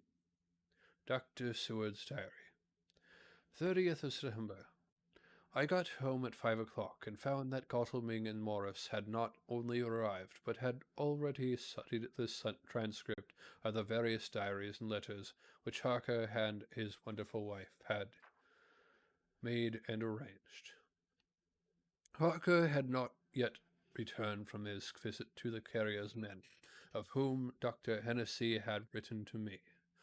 Miss Harker gave us a cup of tea, and I can honestly say that for the first time since I have lived in it, this old house seemed like home. When we had finished, Miss Harker said, Dr. Seward, may I ask a favor? I want to see your patient, Mr. Renfield. Do let me see him. What you have said of him in your diary interests me so much. She looked so appealing and so pretty that I could not refuse her, and there was no possible reason why I should. So I took her with me when I went into the room. I told the man that a lady would like to see him, to which he simply answered, Why? She is going through the house and wants to see everyone in it. I answered. Oh, very well, he said. Let her come in, by all means. But just wait a minute till I tidy up the place. His method of tidying up was peculiar. He simply swallowed all the flies and spiders in the boxes before I could stop him. It was quite evident that he feared or was jealous of some interference. When he had gone through his disgusting task, he said cheerfully, Let the lady come in, and sat down on the edge of his bed, with his head down, but with his eyelids raised, so that he could see her as she entered. For a moment I thought that he might have had some homicidal intent. I remembered how quiet he had been just before he attacked me in my own study, and I took care to stand where I could seize him at once, if he attempted to make a spring at her. She came into the room with an easy gracefulness, which would at once command the respect of any lunatic. For easiness is one of the qualities mad people most respect. She walked over to him, smiling pleasantly, and held out her hand. "Good evening, Mr. Renfield," said she. "You see, I know you, for Dr. Seward has told me of you." He made no immediate reply, but eyed her all over intently, with a set frown on his face. This look gave way to one of wonder, which merged in doubt. Then, to my intense astonishment, he said, "You're not the girl the doctor wanted to marry, are you? You can't be, you know, for she's dead." Miss Harker smiled sweetly as she replied, "Oh no, I have a husband of my own, to whom I was married before I ever saw Dr. Seward, or he me. I am Miss Harker." "Then what are you doing here?" "My husband and I are staying on a visit with Dr. Seward." "Then don't stay." "But why not? I thought that this style of conversation might not be pleasant to Miss Harker." "But why not?" "I thought this style of conversation might not be pleasant to Miss Harker any more than it was to me, so I joined in. How did you know I How did you know I wanted to marry anyone?" His reply was simply contemptuous, given in a pause in which he turned his eyes from Miss Harker to me, instantly turning them back again. "What an asinine question." "I don't see that at all, Mr. Renfield." "I don't see that at all, Mr. Renfield," said Miss Harker at once, championing me. He replied to her with as much courtesy and respect as he had shown contempt to me. "You will, of course, understand, Miss Harker, that when a man is so loved and honored as our host is, everything regarding him is of interest in our little community. Dr. Seward is loved, but is loved not only by his household and his friends, but even by his patients, who, being some of them partly in mental equilibrium, are apt to distort causes and effects. Since I myself have been an inmate of a lunatic asylum, I cannot but notice that the sophistic tendencies of some of its inmates lean towards the errors of non causa and ignorato elicente." I positively opened my eyes at this new development. Here was my own pet lunatic, the most pronounced of his type that I had ever met with talking elemental philosophy, and with the manner of a polished gentleman. I wonder if it was Miss Harker's presence which had touched some chord in his memory, if this new phase was spontaneous or in any way due to her unconscious influence. She must have some rare gift or power. We continued to talk for some time, and seeing that he was seemingly quite reasonable, she ventured looking at me questioningly, as she began to lead him to his favorite topic. He was again astonished, for he addressed himself to the question with the impartiality of the completionist. Sanity. He even took himself as an example when he mentioned certain things. "Why, I am a man, an instance of a man who had a strange belief, indeed. It was no wonder that my friends were alarmed and insisted on my being put under control. I used to fancy that life was a positive and perpetual entity, and that by consuming a multitude of of live things, no matter how low in the scale of creation, one might indefinitely prolong life. At times I held the belief so strongly that I actually tried to take human life. The doctors here will bear me out that on one occasion I tried to kill him for the purpose of strengthening my vital powers, by the assimilation with my own body of his life, through the medium of his blood, relying on of course, upon the scriptural phrase, "For the blood is life," though indeed the inventor of a certain nostrum has vulgarized the truism to the very point of contempt. Isn't that true, Doctor? I nodded assent, for I was so amazed that I hardly knew what to either think or say. It was hard to imagine that I had seen him eat up his spiders and flies not 5 minutes before. Looking at my watch, I saw that I should go to the station to meet Van Helsing, so I told Miss Harker that it was time to leave. She came at once. After take a commercial break. Be right back.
Saying pleasantly to Mr. Renfield, "Goodbye, and I hope I may see you often under auspicious pleasanter to yourself."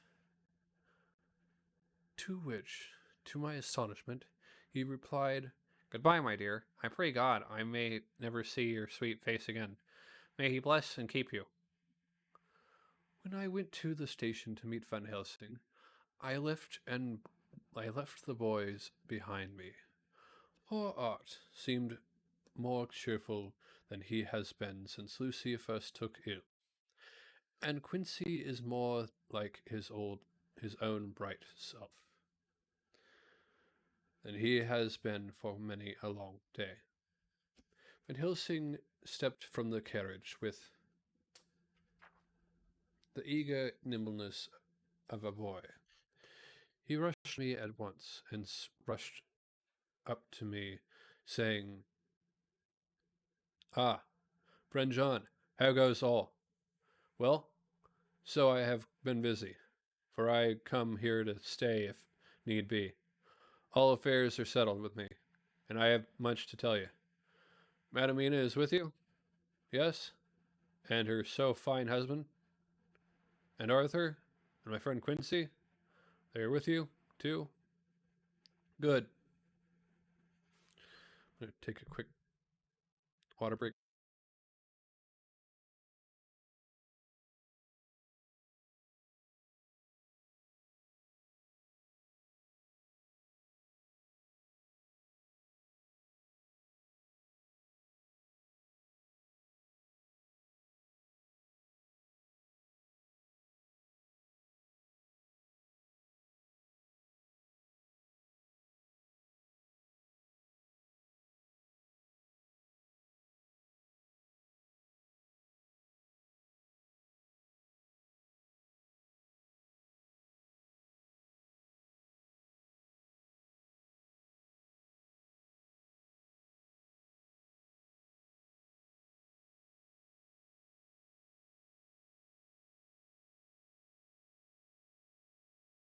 As I drove to the house, I told him of what had passed, and of how my own diary had come to be of some use, through Miss Harker's suggestion, at which the professor interrupted me.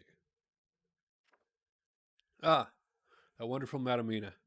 She has man's brain, a brain that a man should have were he much gifted, and a woman's heart. The good God fashioned her for a purpose, believe me, when he made that so good combination.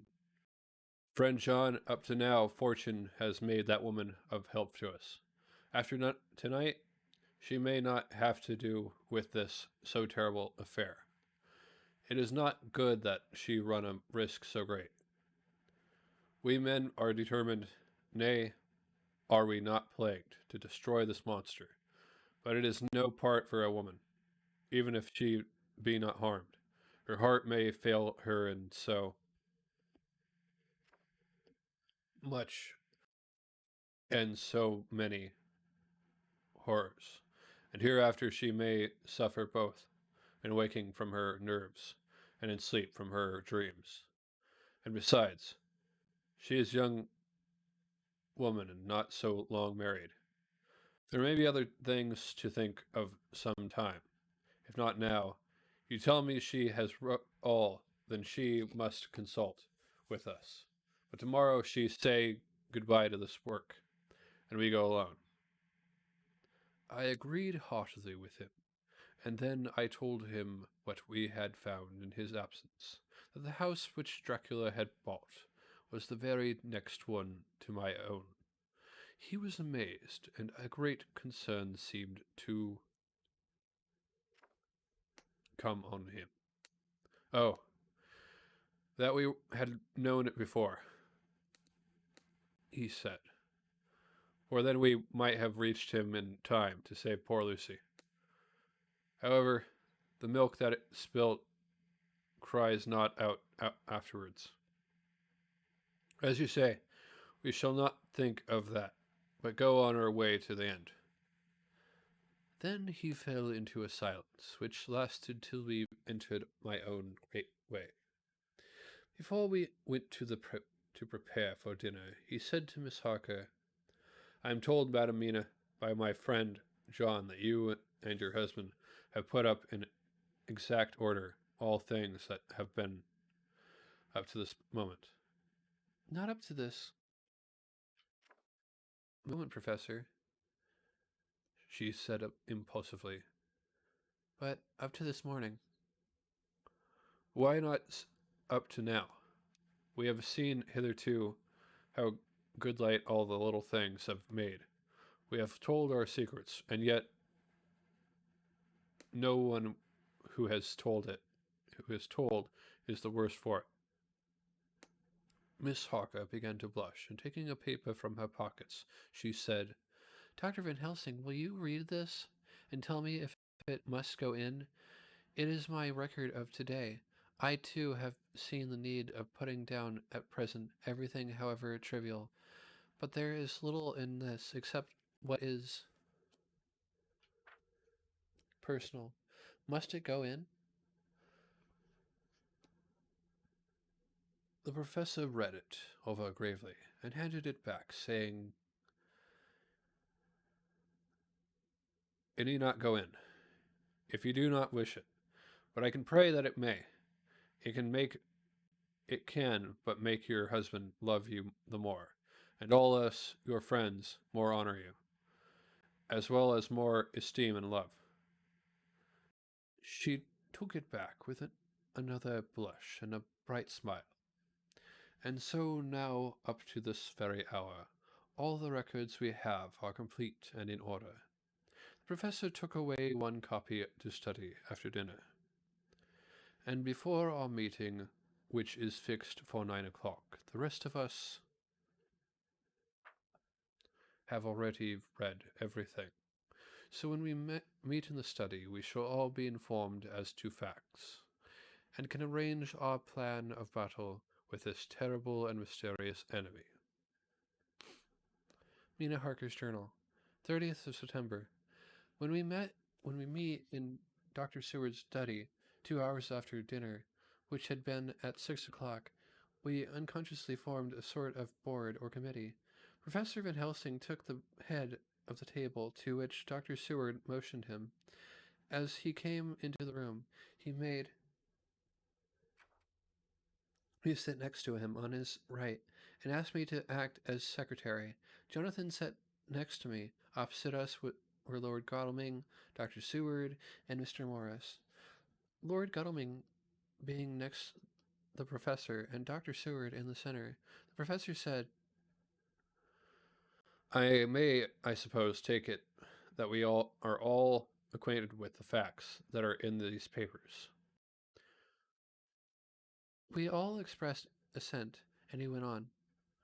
"Then it were, I think, good that I tell you something of the kind of enemy with which we have to deal. I shall then make known to you something of the history of this man, which has been ascertained for me. So we then can discuss how we shall act, and can take our measure accordingly. There are such beings as vampires. Some of us have evidence that they exist, even had we not the proof of our own unhappy experience. The teachings and the records of the past give proof enough for sane peoples. I admit that at the first I was skeptic. Were it not that, though long hours I have trained myself to keep an open mind, I could not have believed such until such time as that fact thunder on my ear. See, see, I prove, I prove. Alas, had I known at the first what now I know, nay, had I even guessed at him, one so precious life had been spared too many of us who did love. But that is gone, and we must so work that other poor souls perish not, whilst we can save. The Nosferatu do not die like the bee when we sting once. When he sting once, he is only stronger, and being stronger, have yet more power to work evil. This vampire which is amongst us is of himself, so strong in person as 20 men. He is of cunning more than mortal, for his cunning be the growth of ages. He have still the aids of necromancy, which is, as his etymology imply, the divination by the dead. And all the dead that he can come nigh to are for him at command. He is brute, and more than brute, he is devil, and callous. And the heart of him is not. He can, within limitations, appear at will when and where, and in any of the forms that are to him. He can, within his range, direct the elements, the storm, the fog, the thunder. He can command all the meaner things, the rat and the owl, and the bat, the moth and the fox, and the wolf. He can grow and become small, and he can at times vanish and come unknown. How then are we to begin our strife to destroy him? How shall we find his where? And having found it, how can we destroy? My friends, this is much. It is a terrible task that we undertake, and there may be consequence to make the brave shudder. For if we fail in this our fight, he must surely win. And then where and we? Life is nothing's. I heed him not. But to fail here is not mere life or death. It is that we become as him, that we henceforth become foul things of the night, like him, without heart or conscience, preying on the bodies and the souls of those we love best. To us forever are the gates of heaven shut. For who shall open them to us again? We go on for all time, abhorred by all, a blot on the face of God's sunshine, an arrow in the side of him who died for man. But we are face to face with duty, and in such case must we shrink. For me, I say no. But then I am old, and life with his sunshine, his fair places, his song of birds, his music, and his love lie far behind. You others are young. Some have seen sorrow, but there are fairer days yet in store. What say you? Whilst he was speaking, Jonathan had taken my hand. I feared, oh, so much that danger, the appalling nature of our danger, was overcoming him. When I saw his hand stretch out, but it was life to me to feel its touch, so strong, so self-reliant, so so resolute. A brave man's hand can speak for itself. It does not even need a woman's love to hear its music. When the professor had done speaking, my husband looked in my eyes, and I in his. There was no need for speaking between us. I answer for Mina and myself. He said, Count me in, Professor. said Mr. Quincy Morris, laconically as usual. I am with you, said Lord Godalming. for Lucy's sake, for no other reason. Dr. Seward simply nodded. The professor stood up, and after laying his golden crucifix on the table, held out his hand on either side. I took his right hand, and Lord Godalming his left. Jonathan held my right with his left, and stretched across to Mr. Morris. So as we all took hands, our solemn compact was made. I felt my heart icy cold, but it did not even occur to me to draw back. We resumed our place, and Dr. Van Helsing went on with a sort of cheerfulness, which showed that the serious work had begun. It was to be taken as gravely and in as businesslike a way as any other transaction of life.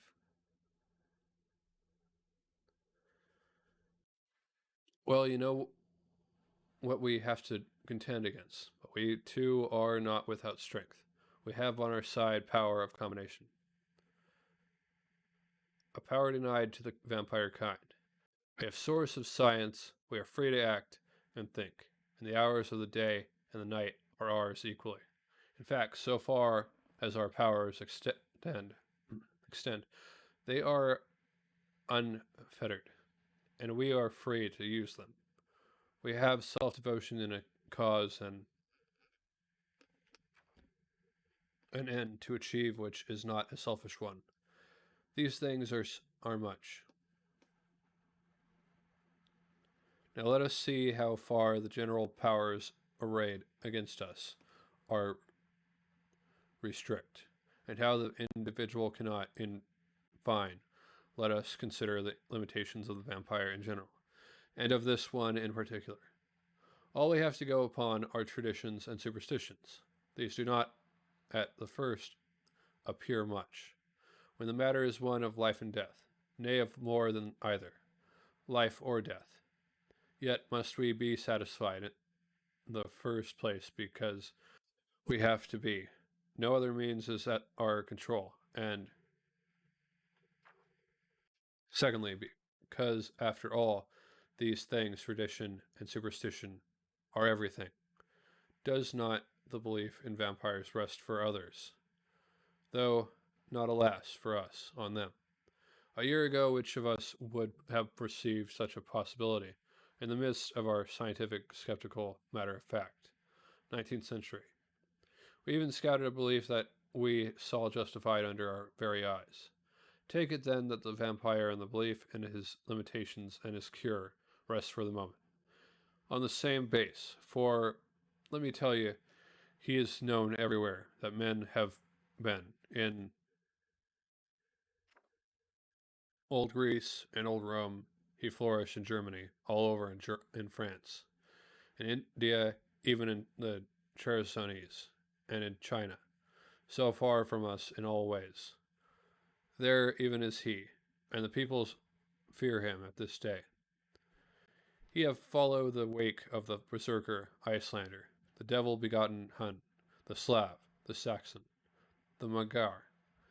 So far, then, we have all he may act upon.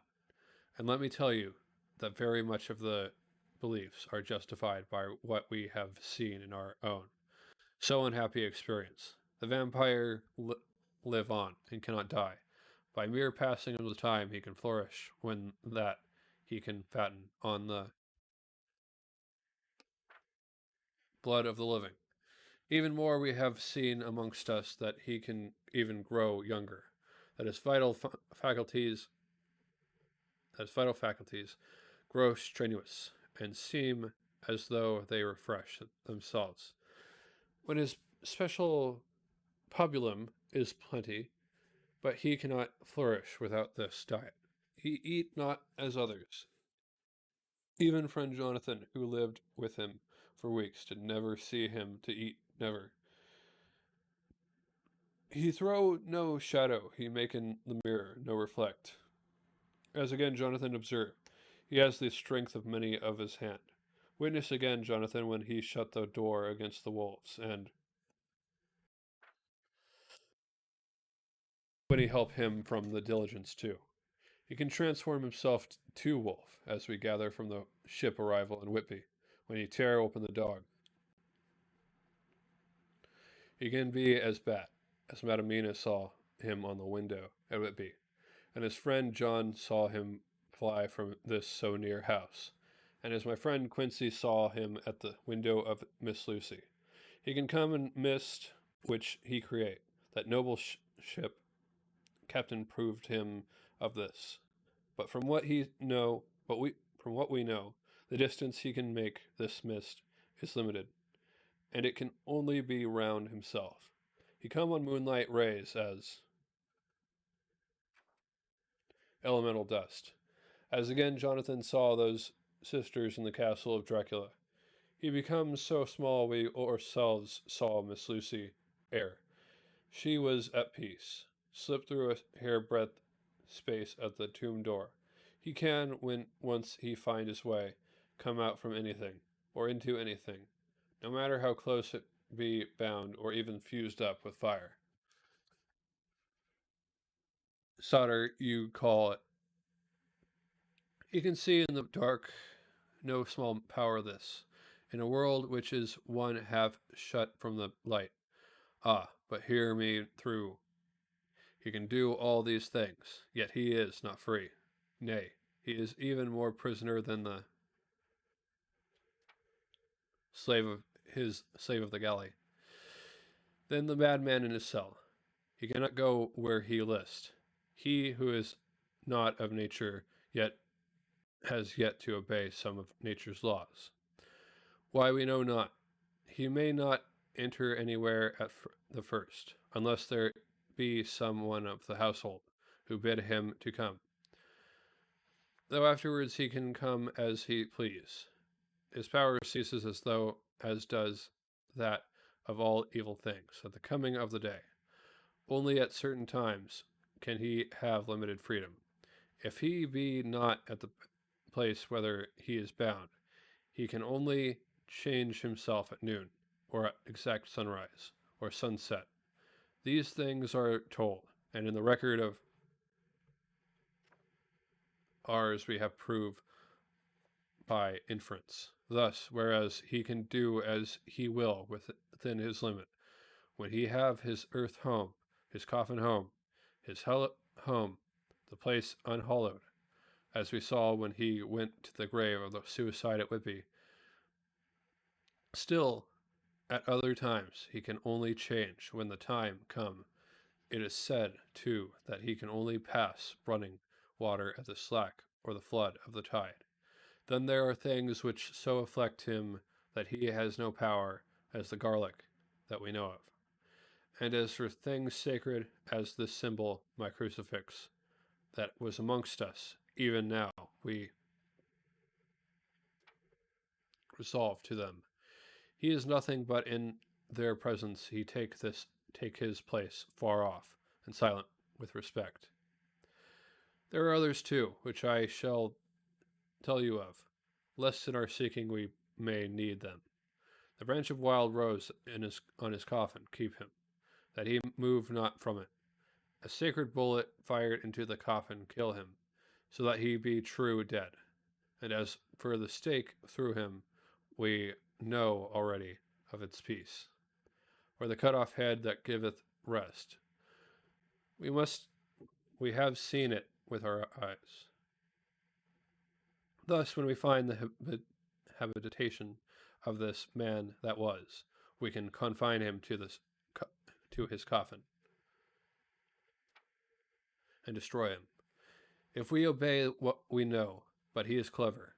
I have asked my friend Arminius of Budapest University to make his record, and from all the means that are, he tell me of what he has spent. He must indeed have been that Voivode Dracula who won his name against the Turk over the great river on the very frontier of Turkey land. It is, if it be so, then was he no common man. For in that time, and for centuries after, he was spoken of as the cleverest and the most cunning, as well as the bravest of the sons of the land beyond the forest. That mighty brain and that iron resolution went with him to his grave, and are even now arrayed against us. The Draculas were, says Arminius, a great and noble race, though now and again were scions who were held by their covils to have had dealings with the evil one. They learned his secrets in the Charlemants, amongst the mountains over Lake Hermanusets, where the devil claims the 10th scholar as his due. In the records are such words as Strajkiga, witch, or dog, and Pokol, Satan and hell. And in one manuscript, this very Dracula is spoken of as Vampire, which we all understand too well. There have been from the loins of this very one great man, and good women, and their graves make sacred the earth, where alone this foulness can dwell. For it is not the least of its terrors, and this evil thing is rooted deep in all good. In soil barren of holy memories it cannot rest.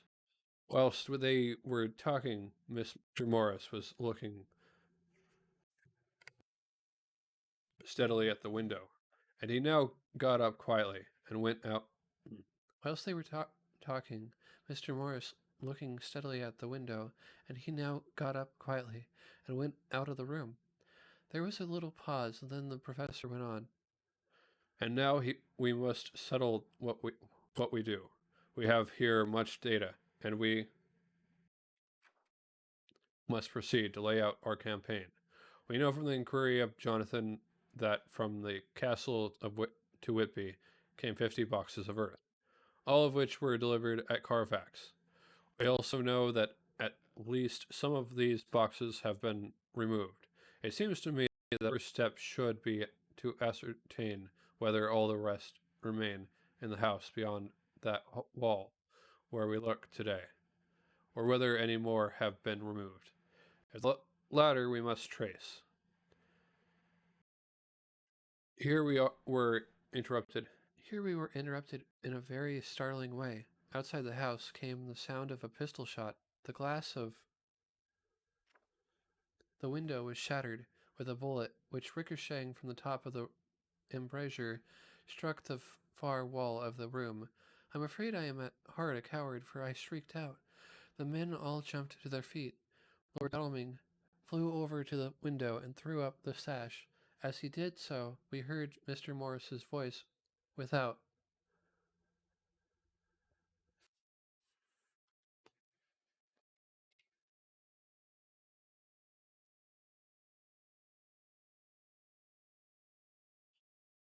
Sorry, I fear I have alarmed you. I shall come in and tell you about it. A minute later he came in and said, It was an idiotic thing of me to do, and I ask your pardon, Miss Harker. Most sincerely, I fear I must have frightened you terribly, but the fact is that whilst the professor was talking, there came a big bat and sat on the window-sill. I have got such a horror of the damned brutes from recent events that I cannot stand them, and I went out to have a shot, as I have been doing of late of evenings, whenever I have seen one. You used to laugh at me for it then, Did you hit it? asked Dr. Van Helsing. I don't know. I fancy not, for it flew away into the wood. Without saying any more, he took his seat, and the professor began to resume his statement. We must trace each of these boxes, and when we are ready, we must either capture or kill this monster in his lair. Or we must, so to speak, sterilize the earth, so that no more he can seek safety in it. Thus, in the end, we may find him in his form of man between the hours of noon and sunset, and so engage with him when he is at his most weak. And now for you, Madamina, this night is the end. Until all be well, you are too precious to us to have such risk. When we part tonight, you no more must question. We shall tell you all in good time. We are men and are able to bear, but you must be our star and our hope, and we shall act all the more free that you are not in the danger, such as we are. All the men, even Jonathan, seemed relieved, but it did not seem to me good that they should brave danger and perhaps lessen their safety, strength being the best safety through care of me. But their minds were made up, and though it was a bitter pill for me to swallow, I could say nothing save to accept their chivalrous care of me. Mr. Morris resumed the discussion. As there is no time to lose, I vote we have a look at his house right now. Time is everything with him, and swift action on our part may save another victim. I own that my heart began to fail me when the time for action came so close, but I did not say anything, for I had a greater fear that if I appeared as a drag or a hindrance to their work, they might even leave me out of their counsels altogether. They have now gone off to Carfax with means to get into the house. Manlike, they had told me to go to bed and sleep, as if a woman can sleep when those she loves are in danger. I shall lie down and pretend to sleep, lest Jonathan have added anxiety about me when he returns.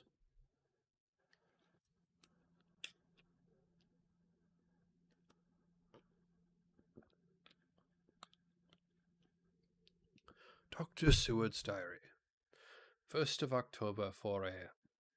Just as we were about to leave the house, an urgent message was brought intelligence brought to me from Renfield to know if I would see him at once, as he had something of the utmost importance to say to me. I told the messenger to say that I would attend to his wishes in the morning. I was busy just at the moment. The attendants added, He seems very importunate, sir. I have never seen him so eager. I don't know but what if you don't see him soon, he will have one of his violent fits. I knew the man would not have said this without some cause, so I said, All right, I'll go now. And I asked the others to wait for a few minutes for me, as I had to go and see my patient. Take me with you, friend John, said the professor. His case in your diary interests me much, and it had bearing too, now and again on our case. I should much like to see him, and especially when his mind is disturbed. May I come also? May I come also? Asked Lord Godalming. Me too? Said Quincy Morris. May I come? Said Harker. I nodded, and may I come? Said Harker. I nodded, and we all went down the passage together. We found him in a state of considerable excitement, but far more rational in his speech and manner than I had ever seen him. There was an unusual understanding of himself, which was unlike anything I had ever met with in a lunatic, and he took it for granted that his reasons would prevail. With others entirely sane, we all four went into the room, but none of the others at first said anything. His request was that I would at once release him from the asylum and send him home. This he backed up with arguments regarding his complete recovery and adduced his own existing sanity. I appeal to your friends, he said. They will perhaps not mind sitting in judgment on my case. By the way, you have not introduced me. I was so much astonished that the oddness of introducing a madman in an asylum did not strike me at the moment, and besides there was a certain dignity in the man's manner, so much of the habit of equality, that I at once made the introduction. Lord Godalming, Professor Van Helsing, Mr. Quincy Morris of Texas, Mr. Renfield. He shook hands with each of them, saying in turn, Lord Godalming, I had the honor of seconding your father at the Windham. I grieve to know, by your holding the title, that he is no more. He was a man loved and honored by all who knew him, and in his youth was, I have heard, the inventor of a burnt rum punch, much patronized on Derby night. Mr. Morris, you should be proud of your great state. Its reception into the Union was a precedent which may have far-reached effects hereafter, when the pole and the tropics may hold alliance to the stars and stripes. The power of treaty may yet prove a vast engine of enlargement when the Monroe Doctrine takes its true place as a political fable. What shall any man say of his pleasure at meeting Van Helsing? Sir, I make no apology for dropping all forms of conventional prefix. When an individual has revolutionized therapeutics by his discovery of the continuous revolution of brain matter, conventional forms are unfitting, since they would seem to limit him to one of a class. You gentlemen who by nationality,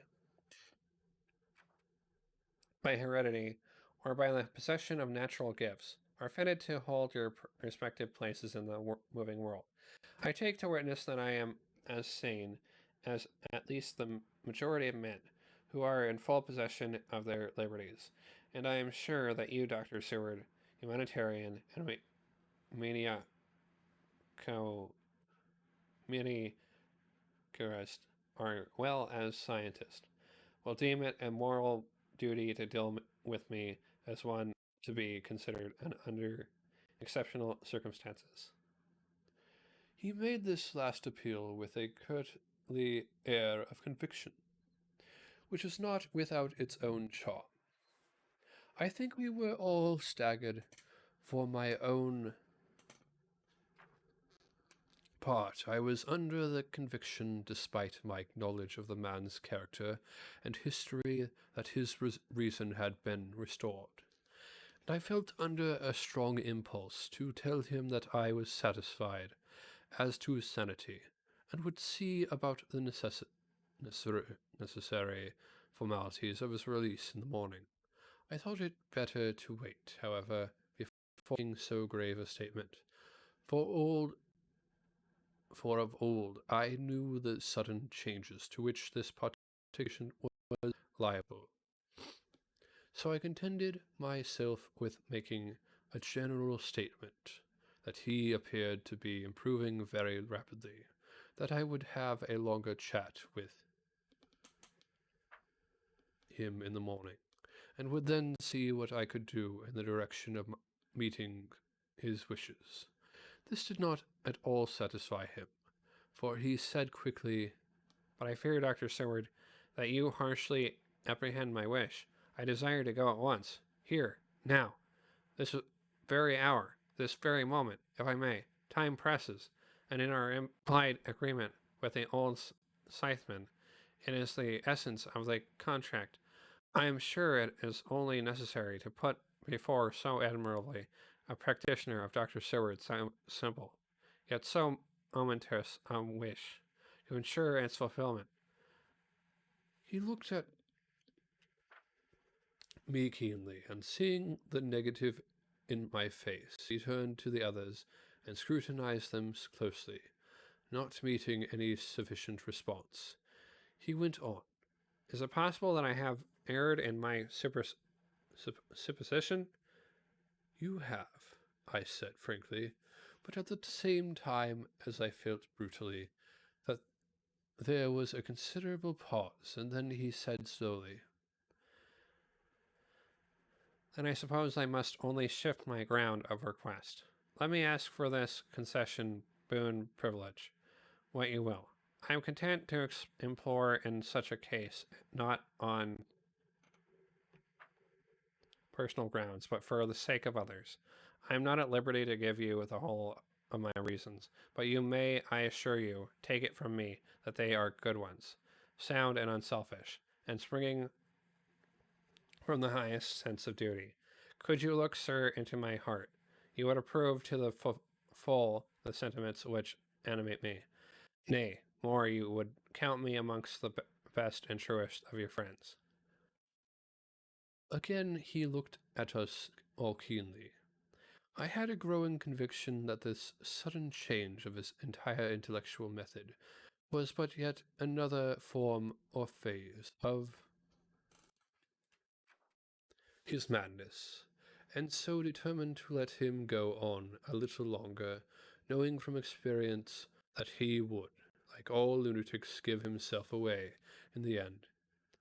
Van Helsing was gazing at him with a look of the utmost intensity, his bushy eyebrows almost meeting with the fixed concentration of his look.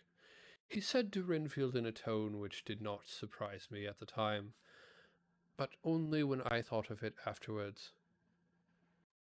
for it was as of one addressing an equal.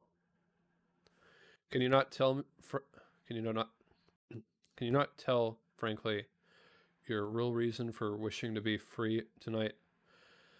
I will undertake that if you will satisfy even me, a stranger without prejudice, and with that habit of keeping an open mind. Dr. Seward will give you, at his own risk and on his own responsibility, the privilege you seek. He shook his head sadly, and with a look of poignancy regret on his face, the professor went on. Come, sir. Bethink yourself. You claim the privilege of reason in the highest degree. Since you seek to impress us with your complete reasonableness, you do this whose sanity we have reason to doubt, since you are not yet released from medical treatment for this very defect. If you will not help us in our effort to choose the wisest course, how can we perform the duty which you yourself put upon us? Be wise and help us, and if we can, we shall aid you to achieve your wish. He still shook his head as he said, Dr. Van Helsing, I have nothing to say. Your argument is complete, and if I were free to speak, I should not hesitate a moment. But I am not my own master in the matter. I can only ask you to trust me. If I am refused, the responsibility does not rest with me. I thought it was now time to end the scene, which was becoming too comically grave. So I went towards the door, simply saying, Come, my friends, we have work to do. Good night. As, however, I got near the door, a new change came over the patient. He moved towards me so quickly that for the moment I feared that he was about to make another homicidal attack. My fears, however, were groundless, for he held up his two hands imploringly and made his petition in a moving manner. As he saw that the very excess of his motion was militating against him, by restoring us more to our old relations, he became still more demonstrative.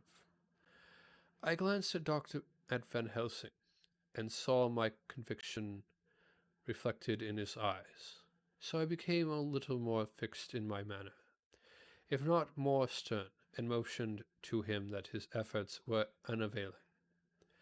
I had previously seen something of the same constantly growing excitement in him when he had to make some request of which at the time he had thought much such, for instance, as when he wanted a cat, and I was prepared to see the collapse into the same sullen acquisition on this occasion.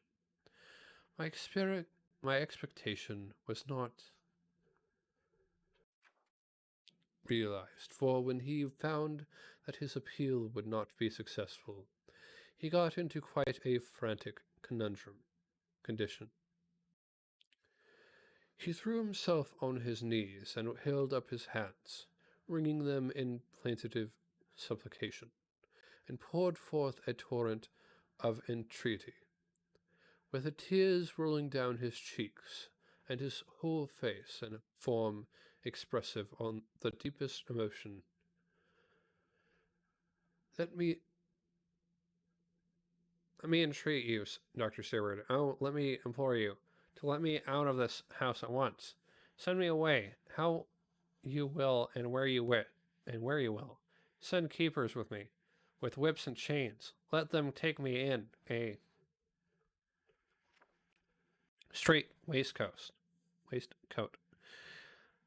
manacled and leg ironed, even to a goal. But let me go out of this. You don't know what you do by keeping me here. I am speaking from the depths of my heart, of my very soul.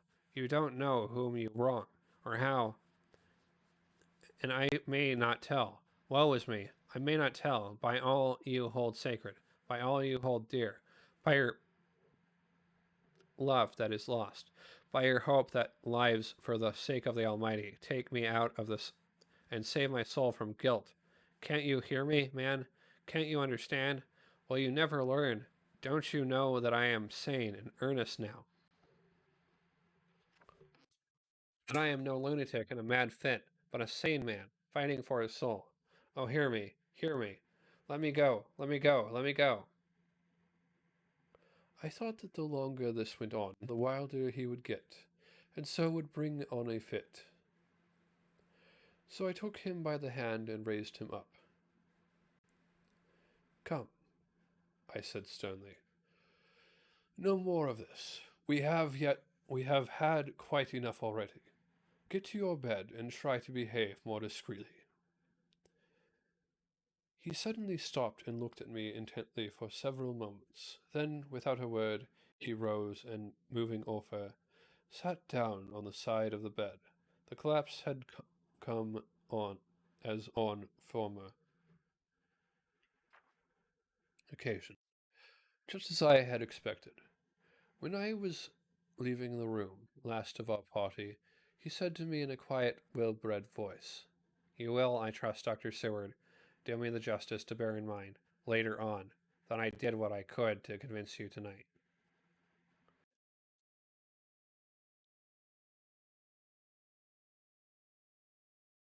Chapter Chapter 19. Jonathan Harker's Journal. 1st of October, 5 a.m. I went on with the party to the search with an easy mind, for I think I never saw Mina so absolutely strong and well. I am so glad that she consented to hold back and let us men do the work. Somehow it was a dread to me that she was in this fearful business at all. But now that her work is done, and that it is due to her energy and brains and foresight that the whole story is put together in such a way that every point tells, she may well feel that her part is finished, and that she can henceforth leave the rest to us. We were, I think, all a little upset by the scene with Mr. Renfield. When we came away from his room, we were silent till we got back to the study. Then Mr. Morris said to Dr. Seward, "Say, Jack, if that man wasn't attempting a bluff, he is about the sanest lunatic I ever saw. I'm not sure, but I believe that he had some serious purpose if he had. It was pretty rough on him not to get a chance." Lord Lord Godalming and I were silent, but Dr. Van Helsing added, "Friend John, you know more of lunatics than I do, and I'm glad of it. For I fear that if it had been to me to decide, I would before that last hysterical outburst have given him free. But we live and learn, and in our present task we must take no chance. As my friend Quincy would say, all is best as they are." Dr. Seward seemed to answer them both in a dreamy kind of way. I don't know, but that I don't know, but that I agree with you. If that man had been an ordinary lunatic, I would have taken my chance of trusting him. But he seems so mixed up with the Count in an indexy kind of way that I am afraid of doing anything wrong by helping his fads. I can't forget how he prayed with almost equal fervor for a cat, and then tried to tear my throat out with his teeth. Besides, he called the Count Lord and Master, and he may want to get out to help him in some diabolical way. That,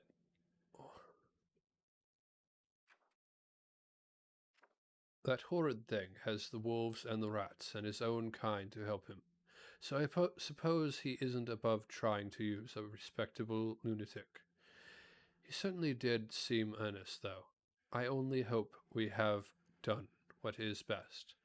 These things, in conjunction with the wild work we have in hand, help to unnerve a man. The professor stepped over, and in laying his hand on his shoulder, said in his grave, kindly way, "Friend John, I have no fear. We are trying to do our duty in a very sad and terrible case. We can only do as we deem best. What else have we to hope for, except the pity of the good God?" Lord Godalming had slipped away for a few minutes, but he now returned. He was held up a little silver whistle as he remarked, That old place may be full of rats, and if so, I've got an anecdote on my call. Having passed the wall, we took our way to the house, taking care to keep in the shadows of the trees on the lawn when the moonlight shone out. When we got to the porch, the professor opened his bag and took out a lot of things, which he laid on the step, sorting them into 4 little groups, evidently one for each. Then he spoke.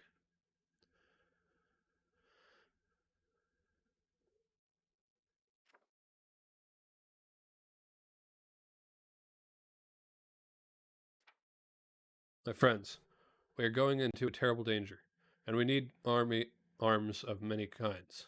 Our enemy is not merely spiritual. Remember that he has the strength of 20 men, and that though our necks or our windpipes are of the common kind, and therefore breakable and crushable, his are not amendable to mere strength. A stronger man, or a body of men more strong in all than him, can at certain times hold him, but yet they cannot hurt him as we can be hurt by him. We must therefore guard ourselves from his touch.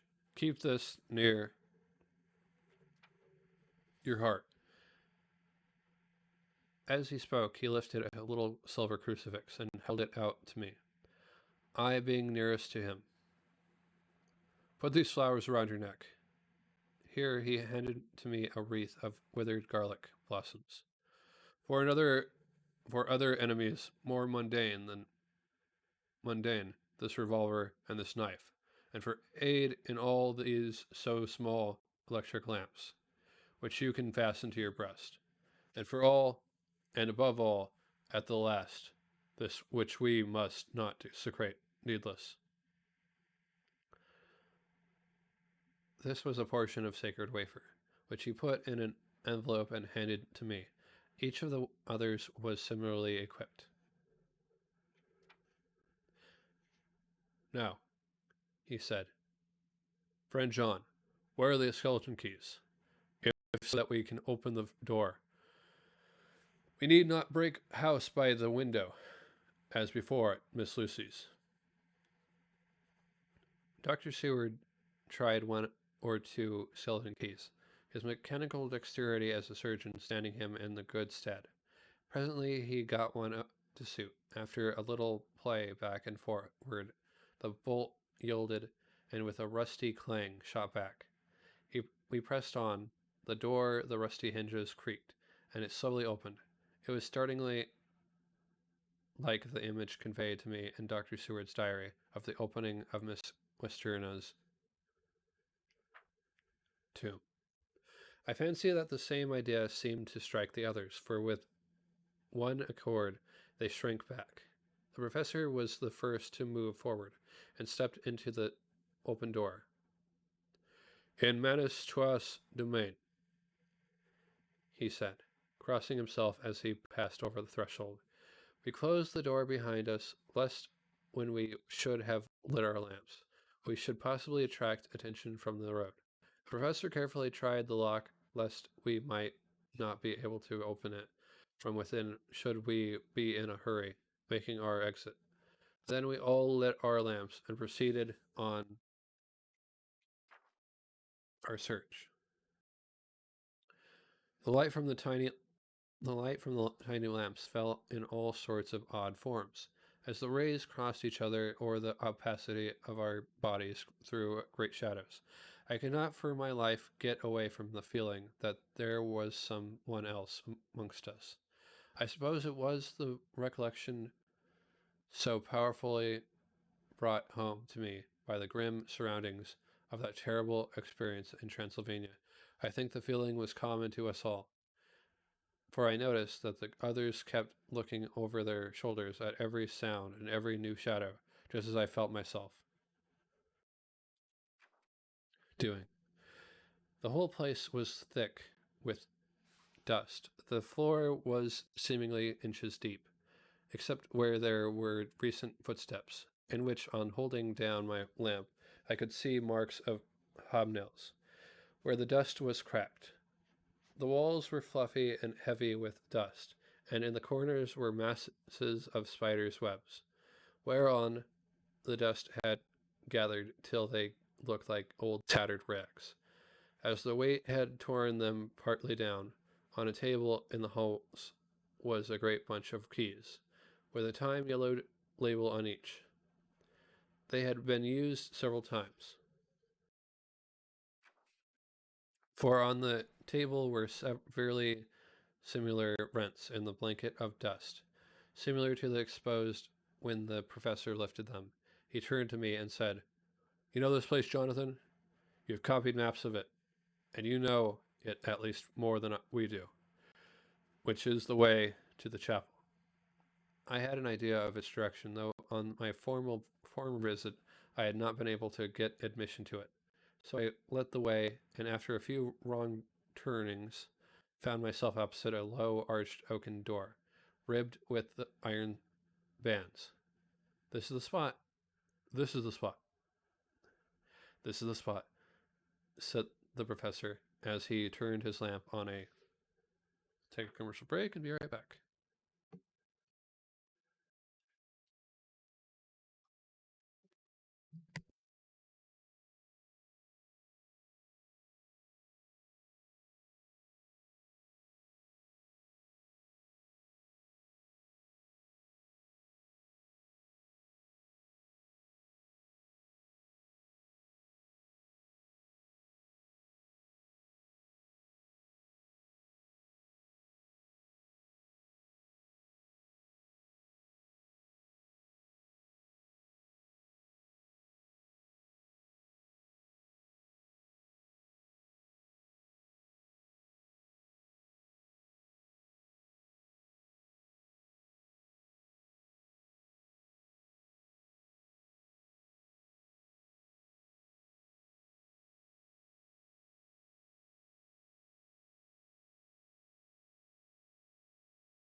Small map of the house, copied from the file of my original correspondence regarding the pure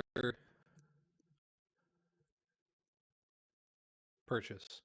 With a little trouble, we found the key on the bunch and opened the door. We were prepared for some unpleasantness, for as we were opening the door, a faint melodramatic melodrous air seemed to exhale. through the gaps, but none of us ever expected such an odor as we encountered. None of the others had met that count at all at close quarters, and when I had seen him, he was either in the fasting stage of his existence in his rooms, or when he was gloated with fresh blood in a ruined building open to the air. But here the place was small and close, and the long disuse had made the air stagnant and foul. There was an earthy smell, as of some dry miasma, which came through the fouler air. But as to the odor itself, how shall I describe it? It was not alone that it was composed of all the ills of mortality, and with the pungent acrid smell of blood, but it seemed as though corruption had become itself corrupted. Faugh! It sickens me to think of it. Every breath exhaled by that monster seemed to have clung to the place and intensified its loathsomeness. Under ordinary circumstances, such a stench would have brought our enterprise to an end. But this was no ordinary case, and the high and terrible purpose in which we were involved gave us a strength which rose above merely physical considerations. After the involuntary shrieking consequent on the first nauseous whiff, we one and all set about our work as though that loathsome place were a garden of roses. We made an accurate examination of the place. The professor said as we began, the first thing is to see how many of the boxes are left. We must then examine every hole and corner and cranny, and see if we cannot get some clue as to what has become of the rest. A glance was sufficient to show how many remained, for the great earth chests were bulky, and there was no mistaking them. There were only 29 left out of the 50. Once I got a fright for seeing Lord Godalming suddenly turn and look out of the vaulted door into the dark passage beyond. I looked too, and for an instant my heart stood still. Somewhere, looking out from the shadow, I seemed to see the high lights of the Count's evil face, the ridge of the nose, the red eyes, the red lips, the awful pallor. It was only for a moment, for, as Lord Godalming said, I thought I saw a face, but it was only the shadows, and resumed his inquiry. I turned my lamp in the direction and stepped into the passage. There was no sign of anyone, and as there were no corners, no doors, no aperture of any kind, but only the solid walls of the passage, there could be no hiding place, even for him. I took it that fear had helped imagination and said nothing. A few minutes later, I saw Morris step suddenly back from a corner, which he was examining. We all followed his movements with our eyes, for undoubtedly some nervousness was growing on us, and we saw a whole mass of phosphorousness, which twinkled like stars. We all instinctively drew back. The whole place was becoming alive with rats. For a moment or two we stood appalled, all save Lord Godalming, who was seemingly prepared for such an emergency. Rushing over to the great iron-bound oaken door, which Dr. Seward had described from the outside, and which I had seen myself, he turned the key in the lock, drew the huge bolts, and swung the door open. Then, taking his little silver whistle from his pocket, he blew a low, shrill call. It was answered from behind Dr. Seward's house by the yelping of dogs, and after about a minute, three terriers came rushing round the corner of the house. Unconsciously, we had all moved toward the door, and as we moved, I noticed that the dust had been much disturbed. The boxes which had been taken out had been brought this way, but even in the minute that had elapsed, the number of the rats had vastly increased. They seemed to swarm over the place, all at once, till the lamplight shining on their moving dark bodies and glittering,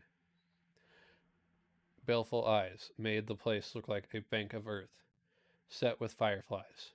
The dogs dashed on, but as the threshold suddenly stopped and snarled, and then simultaneously lifting their noses began to howl in most lugubrious fashion. The rats were multiplying in thousands, and we moved out. Lord Godalming lifted one of the dogs, and carrying him in place, him on the floor, the instant his feet touched the ground, he seemed to recover his courage, and rushed at his natural enemies. They fled before him so fast that before he had shaken the life out of a score, the other dogs, who had by now been lifted in the same manner, had but small prey ere the whole mass had vanished.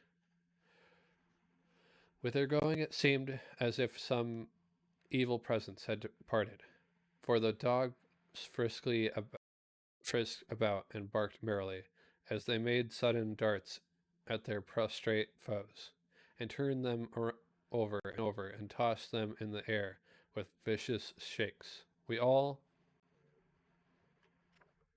seemed to find our spirits rise.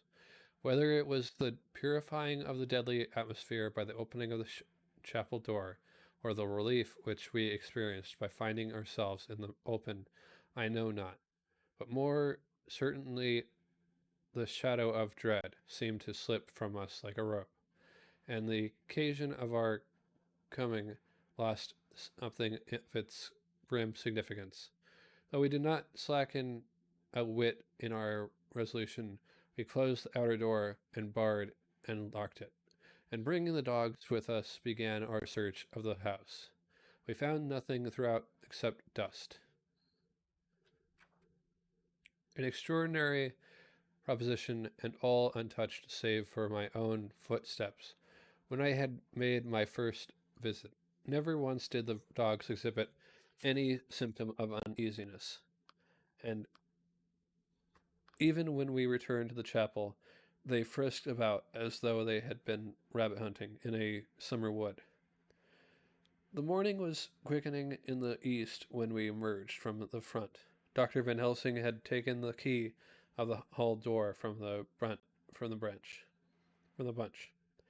and locked the door in orthodox fashion, putting the key into his pocket when he had done. "So far," he said, "our night has been eminently successful.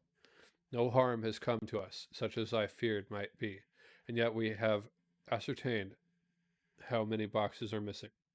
More than all do I rejoice that this, our first and perhaps our most difficult and dangerous step, has been accomplished, without the bringing into our most sweet Madam Mina, or troubling her waking or sleeping thoughts with sights and sounds and smells of horror, which she might never forget.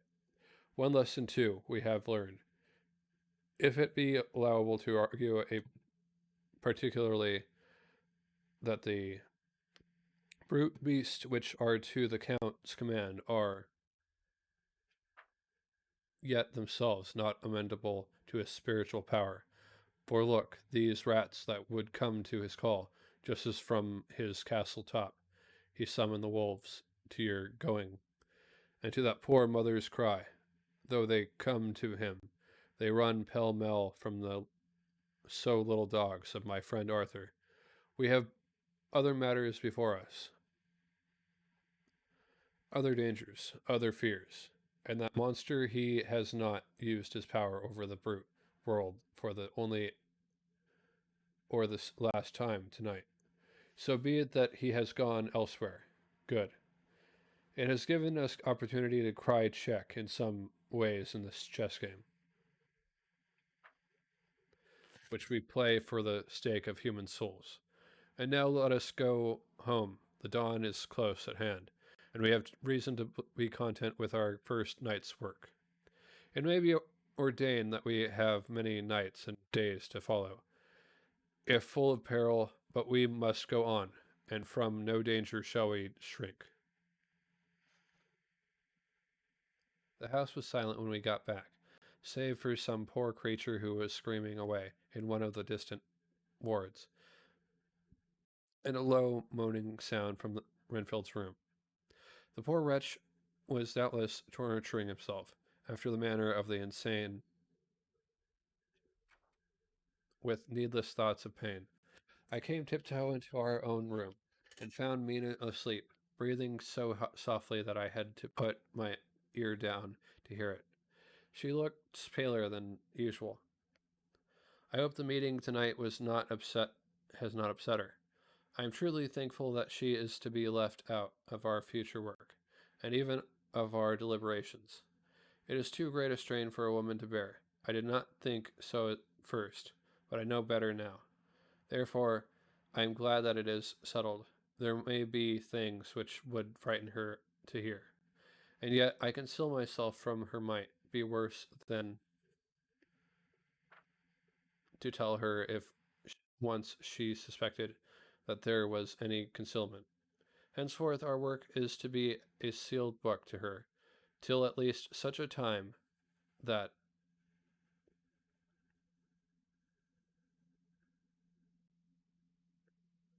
as we can tell her that all is finished, and the earth free from a monster of the netherworld. I dare say it will be difficult to begin to keep silence after such confidence as ours, but I must be resolute, and tomorrow I shall keep dark over tonight's doings, and shall refuse to speak of anything that has happened. I rest on the sofa so as to not disturb her. 1st of October. Later, I suppose it was natural that we should have all overslept ourselves, for the day was a busy one, and the night had no rest at all. Even Mina must have felt its exhaustion, for though I slept till the sun was high, I was awake before her, and had to call 2 or 3 times before she awoke. Indeed, she was so sound asleep that for a few seconds she did not recognize me, but looked at me with a sort of blank terror, as one looks who has been waked out of a bad dream. She complained a little of being tired, and I let her rest till later in the day. We now know of 21 boxes having been removed, and if it be that several were taken in any of these removals, we may be able to trace them all. Such will, of course, immensely simplify our labor, and the sooner the matter is attended to, the better I shall look up Thomas Swelling today.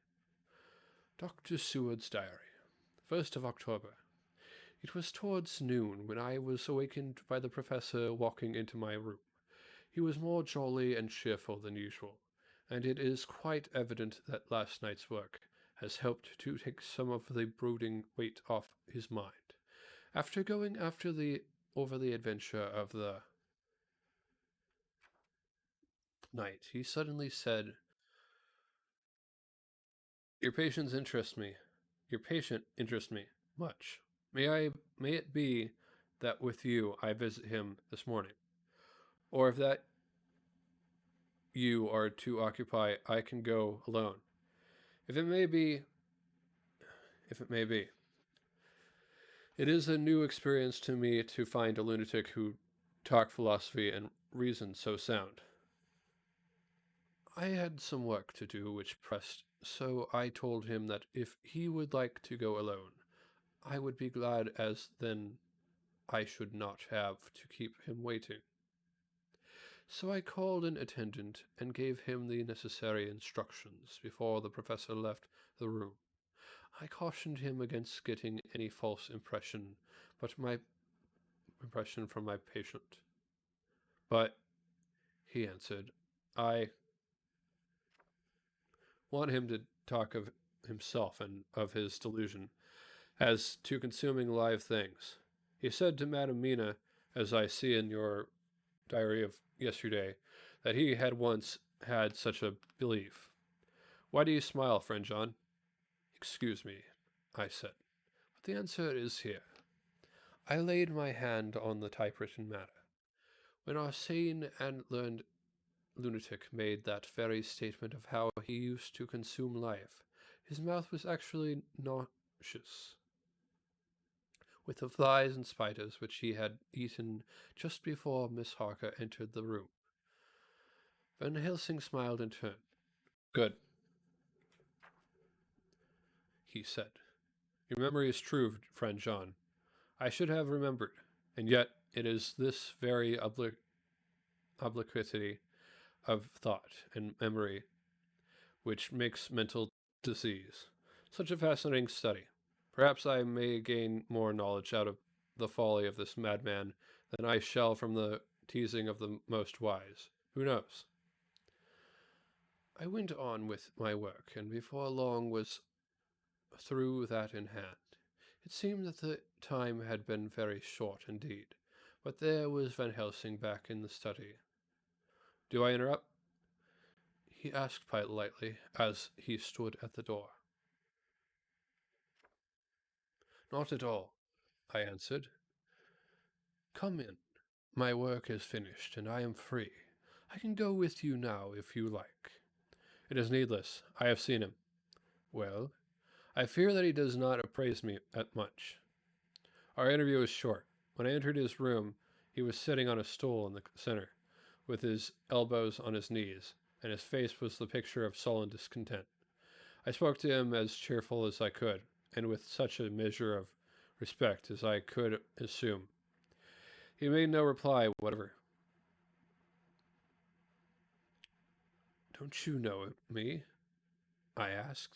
His answer was not reassuring.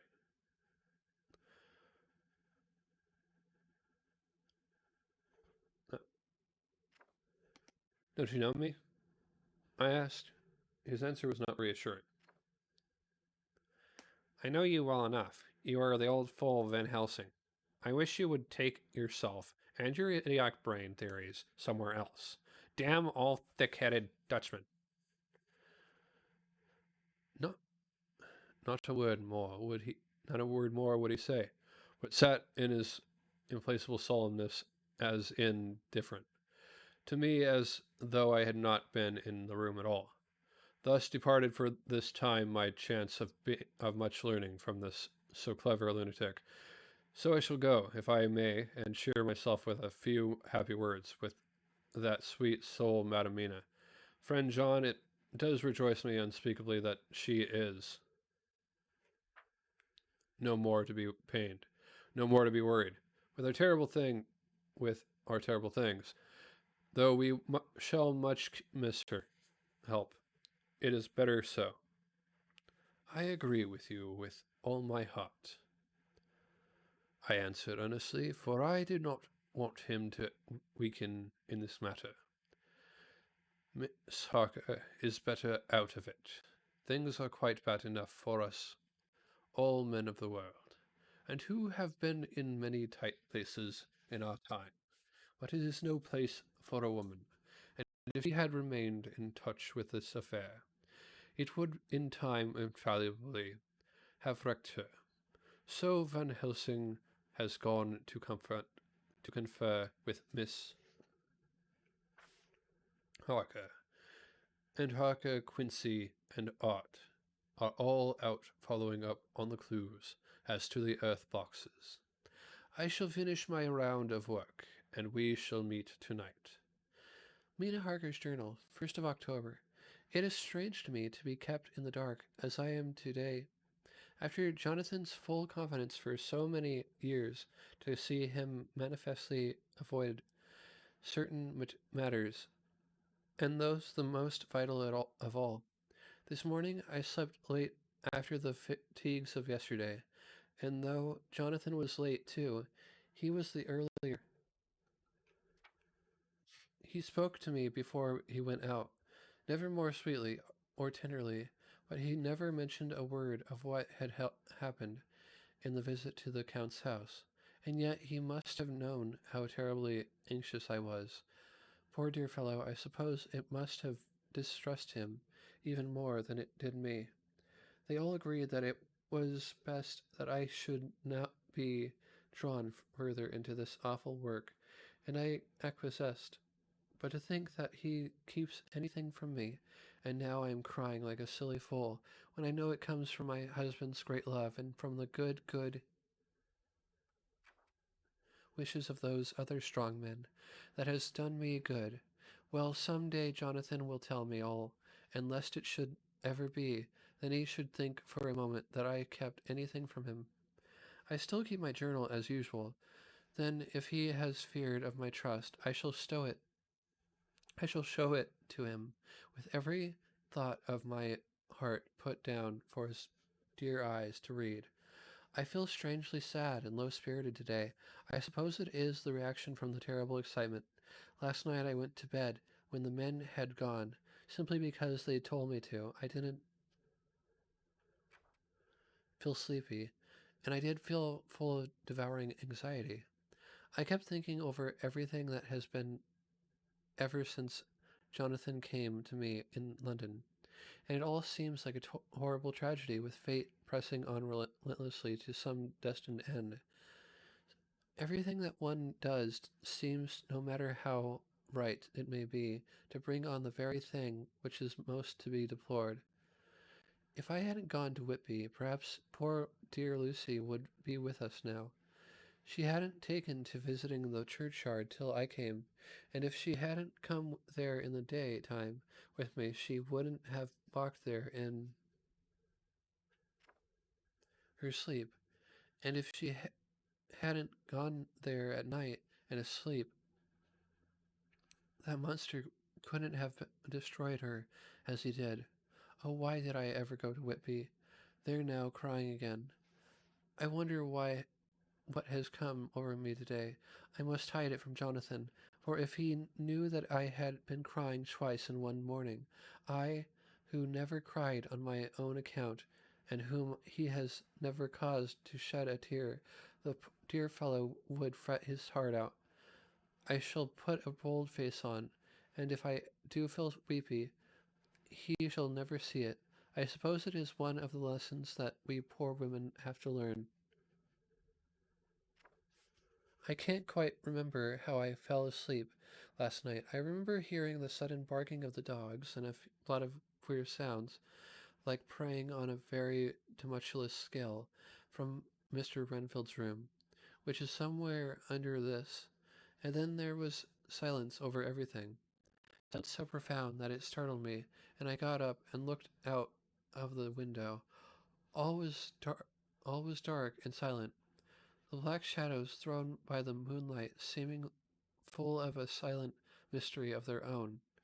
Not a thing remembered, not a thing seemed to be stirring, but all to be grim and fixed as death or fate, so that a thin streak of white mist that crept with almost imperceptible slowness across the grass towards the house seemed to have a sentence and a vitality of its own. I think that the digression of my thoughts must have done me good, for when I got back to bed, I found a lethargy creeping over me. I lay a while, but could not quite sleep, so I got out and looked out of the window again. The mist was spreading, and was now close up to the house, so that I could see it lying thick against the wall, so as though it were stealing up to the windows. The poor man was loud, more loud than ever, and though I could not distinguish a word he said, I could in some way recognize in his tones some passionate entreaty on his part. Then there was the sound of a struggle, and I knew that the attendants were dealing with him. I was so frightened that I crept into bed and pulled the clothes over my head. Putting my fingers in my ears, I was not then a bit sleepy, at least, so I thought, but I must have fallen asleep, for, except dreams, I do not remember anything until the morning when Jonathan woke me. I think that it took me an effort and a little time to realize where I was, and that it was Jonathan who was bending over me. My dream was very particular, and was almost typically of the way that waking thoughts became merged in, or continued in, dreams. I thought that I was asleep and waiting for Jonathan to come back. I was very anxious about him, and I was powerless to act. My feet and my hands and my brain were weighted, so that nothing could proceed at the usual pace, and so I slept uneasily and thought. Then it began to dawn upon me that the air was heavy and dank and cold. I put back the clothes from my face, and found to my surprise that all was dim around, and gaslight, which I had left lit for Jonathan, but turned down, came only like a tiny red spark through the fog, which had evidently grown thicker and poured into the room. Then it occurred to me that I had shut the window before I had come to bed.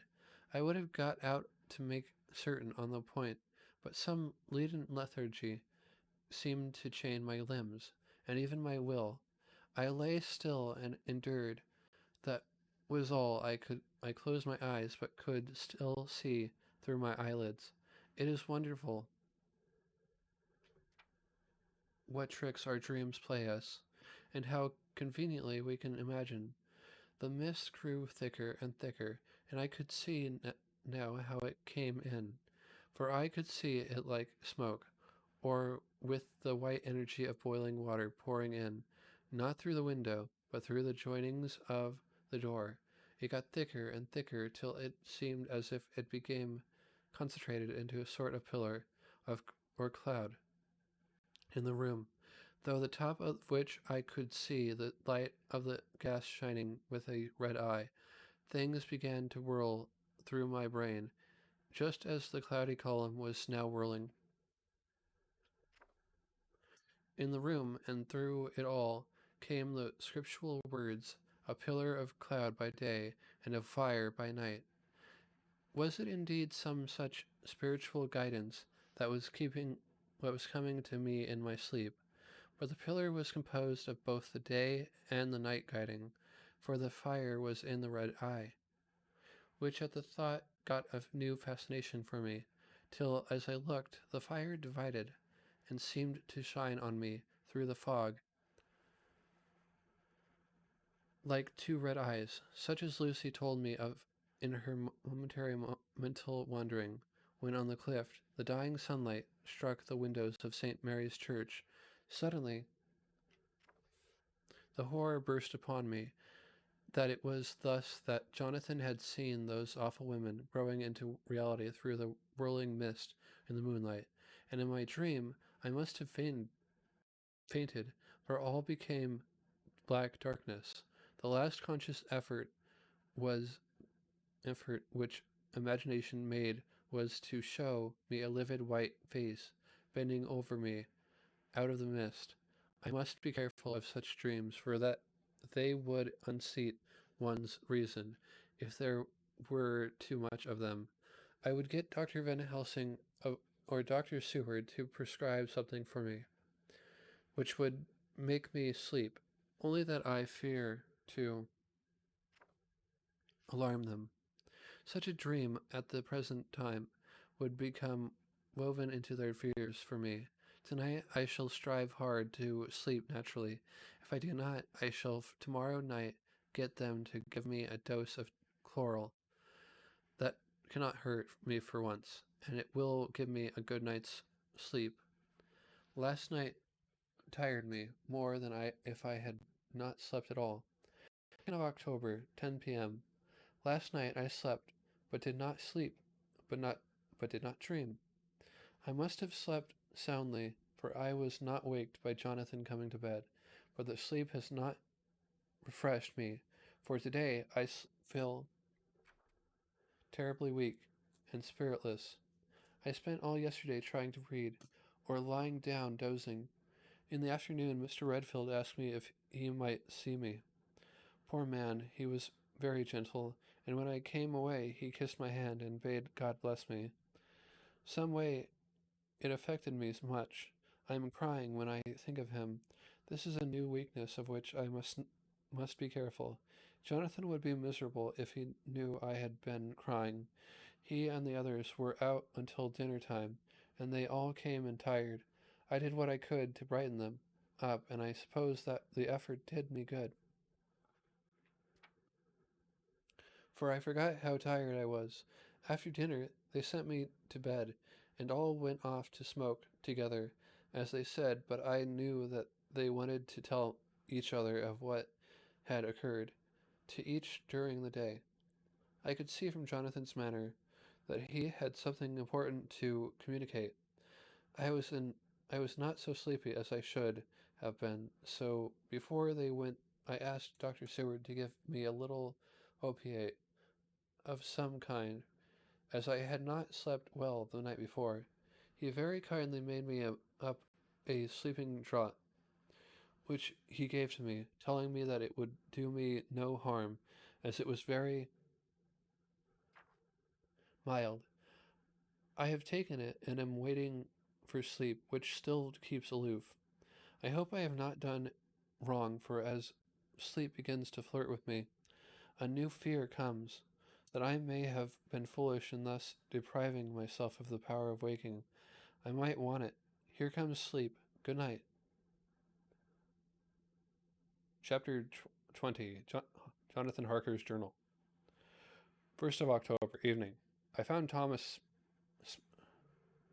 Snealing in his house at Bethnal Green, but unhappily he was not in a condition to remember anything. The very prospect of beer, which my expected coming had opened to him, had proved too much, and he had begun too early on his expected debauch. I learned, however, from his wife, who seemed a decent poor soul, that he was only the assistant to Smollett, who of the two mates was the responsible person. So off I drove to Walworth, and found Mr. Joseph Smollett at home, and in his shirt sleeves, taking a late tea out of a saucer. He is a decent, intelligent fellow, distinctively a good, reliable type of workman, and with a headpiece of his own, he remembered all that the incident of the boxes, and from a wonderful dog's-eared notebook, which he produced from some mysterious receptacle about the seat of his trousers, and which had hieroglyphic entries in thick, half-obliterated pencils. He gave me the destination of the boxes. There were, he said, 6 in the cart, load which he took from Carfax and left at 197 Chicksen Street, Mile End, Newtown, and another 6 which he deposited at Jamaica Lane, Bermondsey. If then the Count meant to scatter these ghastly refuges of his over London, these places were chosen as the first of delivery, so that later he might distribute more fully the systematic matter in which this was done. Made me think that he could not mean to confine himself to 2 sides of London. He was now fixed on the far east of the northern shore, on the east of the southern shore, and on the south. The north and west were surely never meant to be left out of his diabolical scheme, let alone the city itself, and the very heart of fashionable London, in the southwest and west. I went back to Smollett and asked him if he could tell us if any other boxes had been taken from Carfax. He replied, Well, Governor, your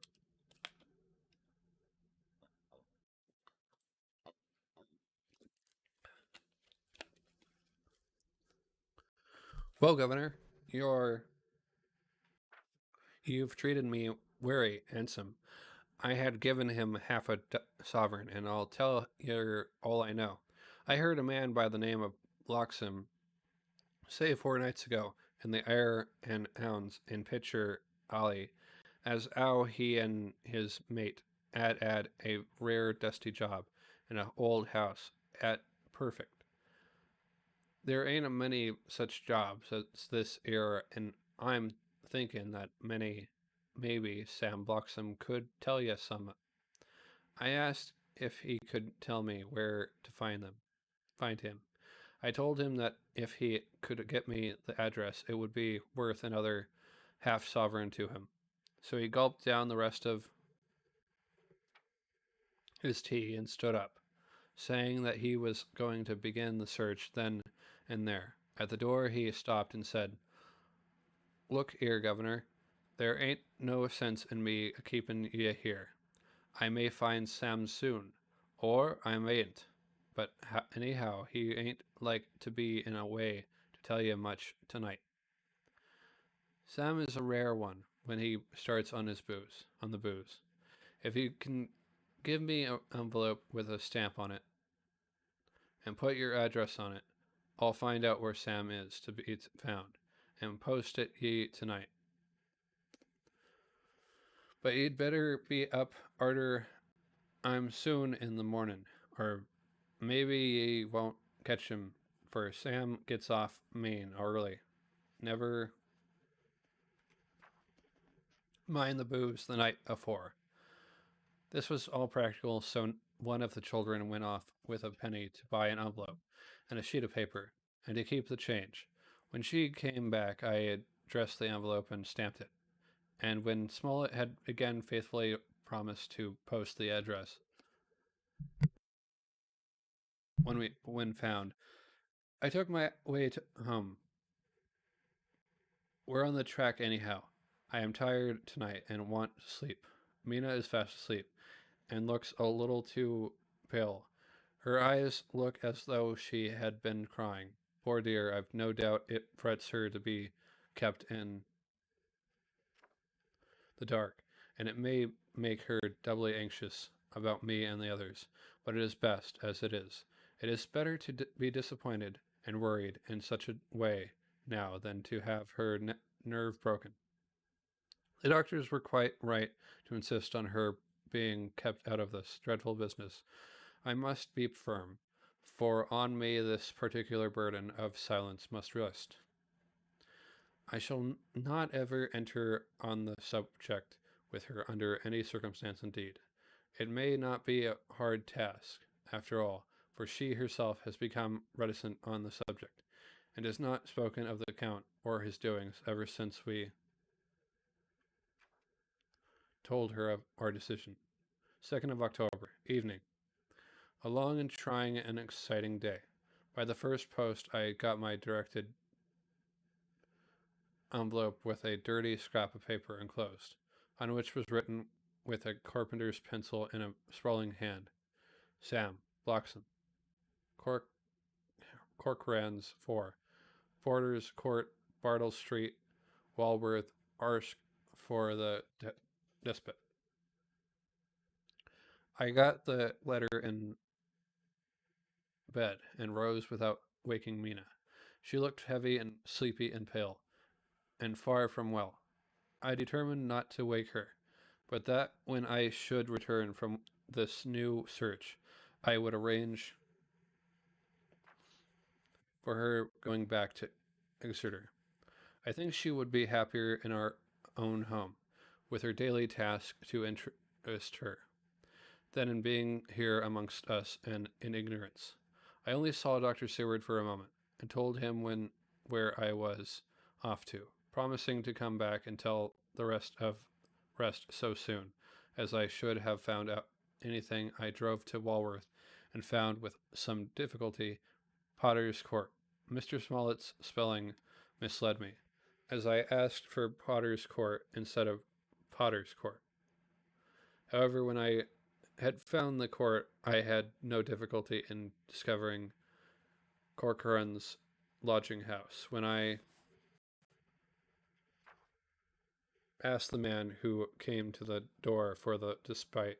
He shook his head and said, I don't know, there ain't no such a person here. I never heard of him in all my bloomin' days.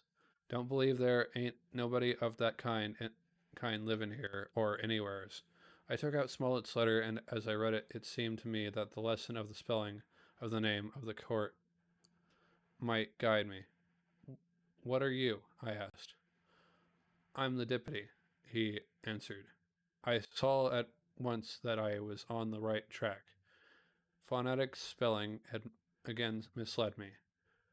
A half-crown tip put the deputy's knowledge at my disposal, and I learned that Mr. Bloxam, who had slept off the remains of his beer on the previous night at Corcoran's, had left for his work at Poplar at 5 o'clock. That morning he could not tell me where the place of work was situated, but he had a vague idea that it was some kind of a new-fangled warehouse. And with that slender clue, I had to start for Poplar. It was 12 o'clock before I got any satisfactory hint of such a building, and this I got at a coffee shop, where some workmen were having their dinner. One of these suggested that there was being erected. All right. On the schedule, it's up to page 268 or 2068. Gone to 2102. So I'm going to call it here. I'm going to put that bookmark in.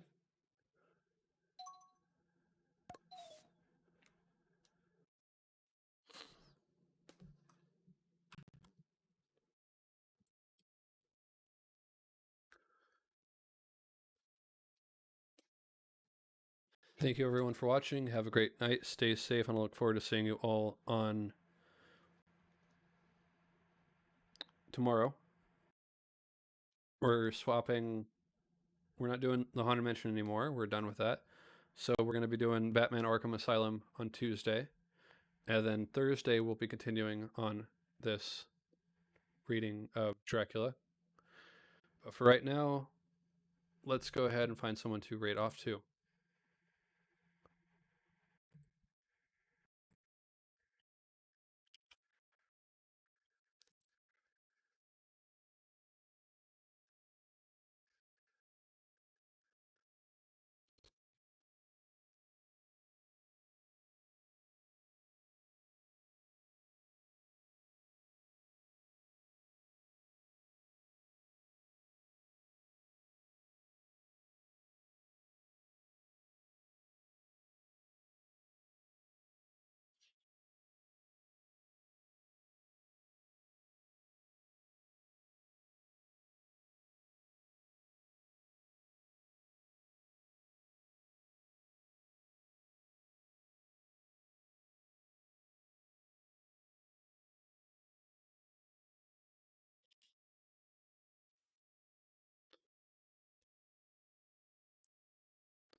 All right, let's see if this will work.